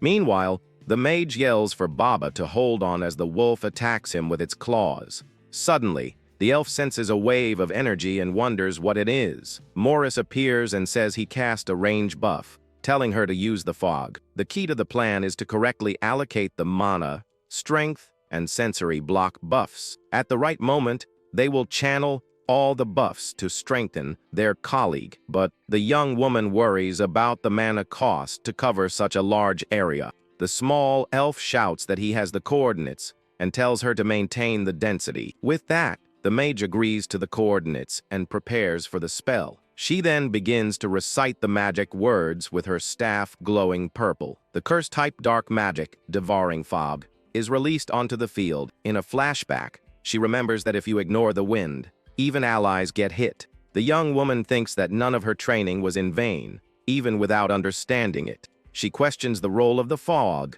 and how Gate will defeat the monster alone. Suddenly, Baba jumps in front of the mages to protect them from an attack. As the fog spreads, the creature remains still, observing the team. The two mages look at each other with an expression of pure tension and determination. The dark fog spreads across the entire battlefield under the moonlight.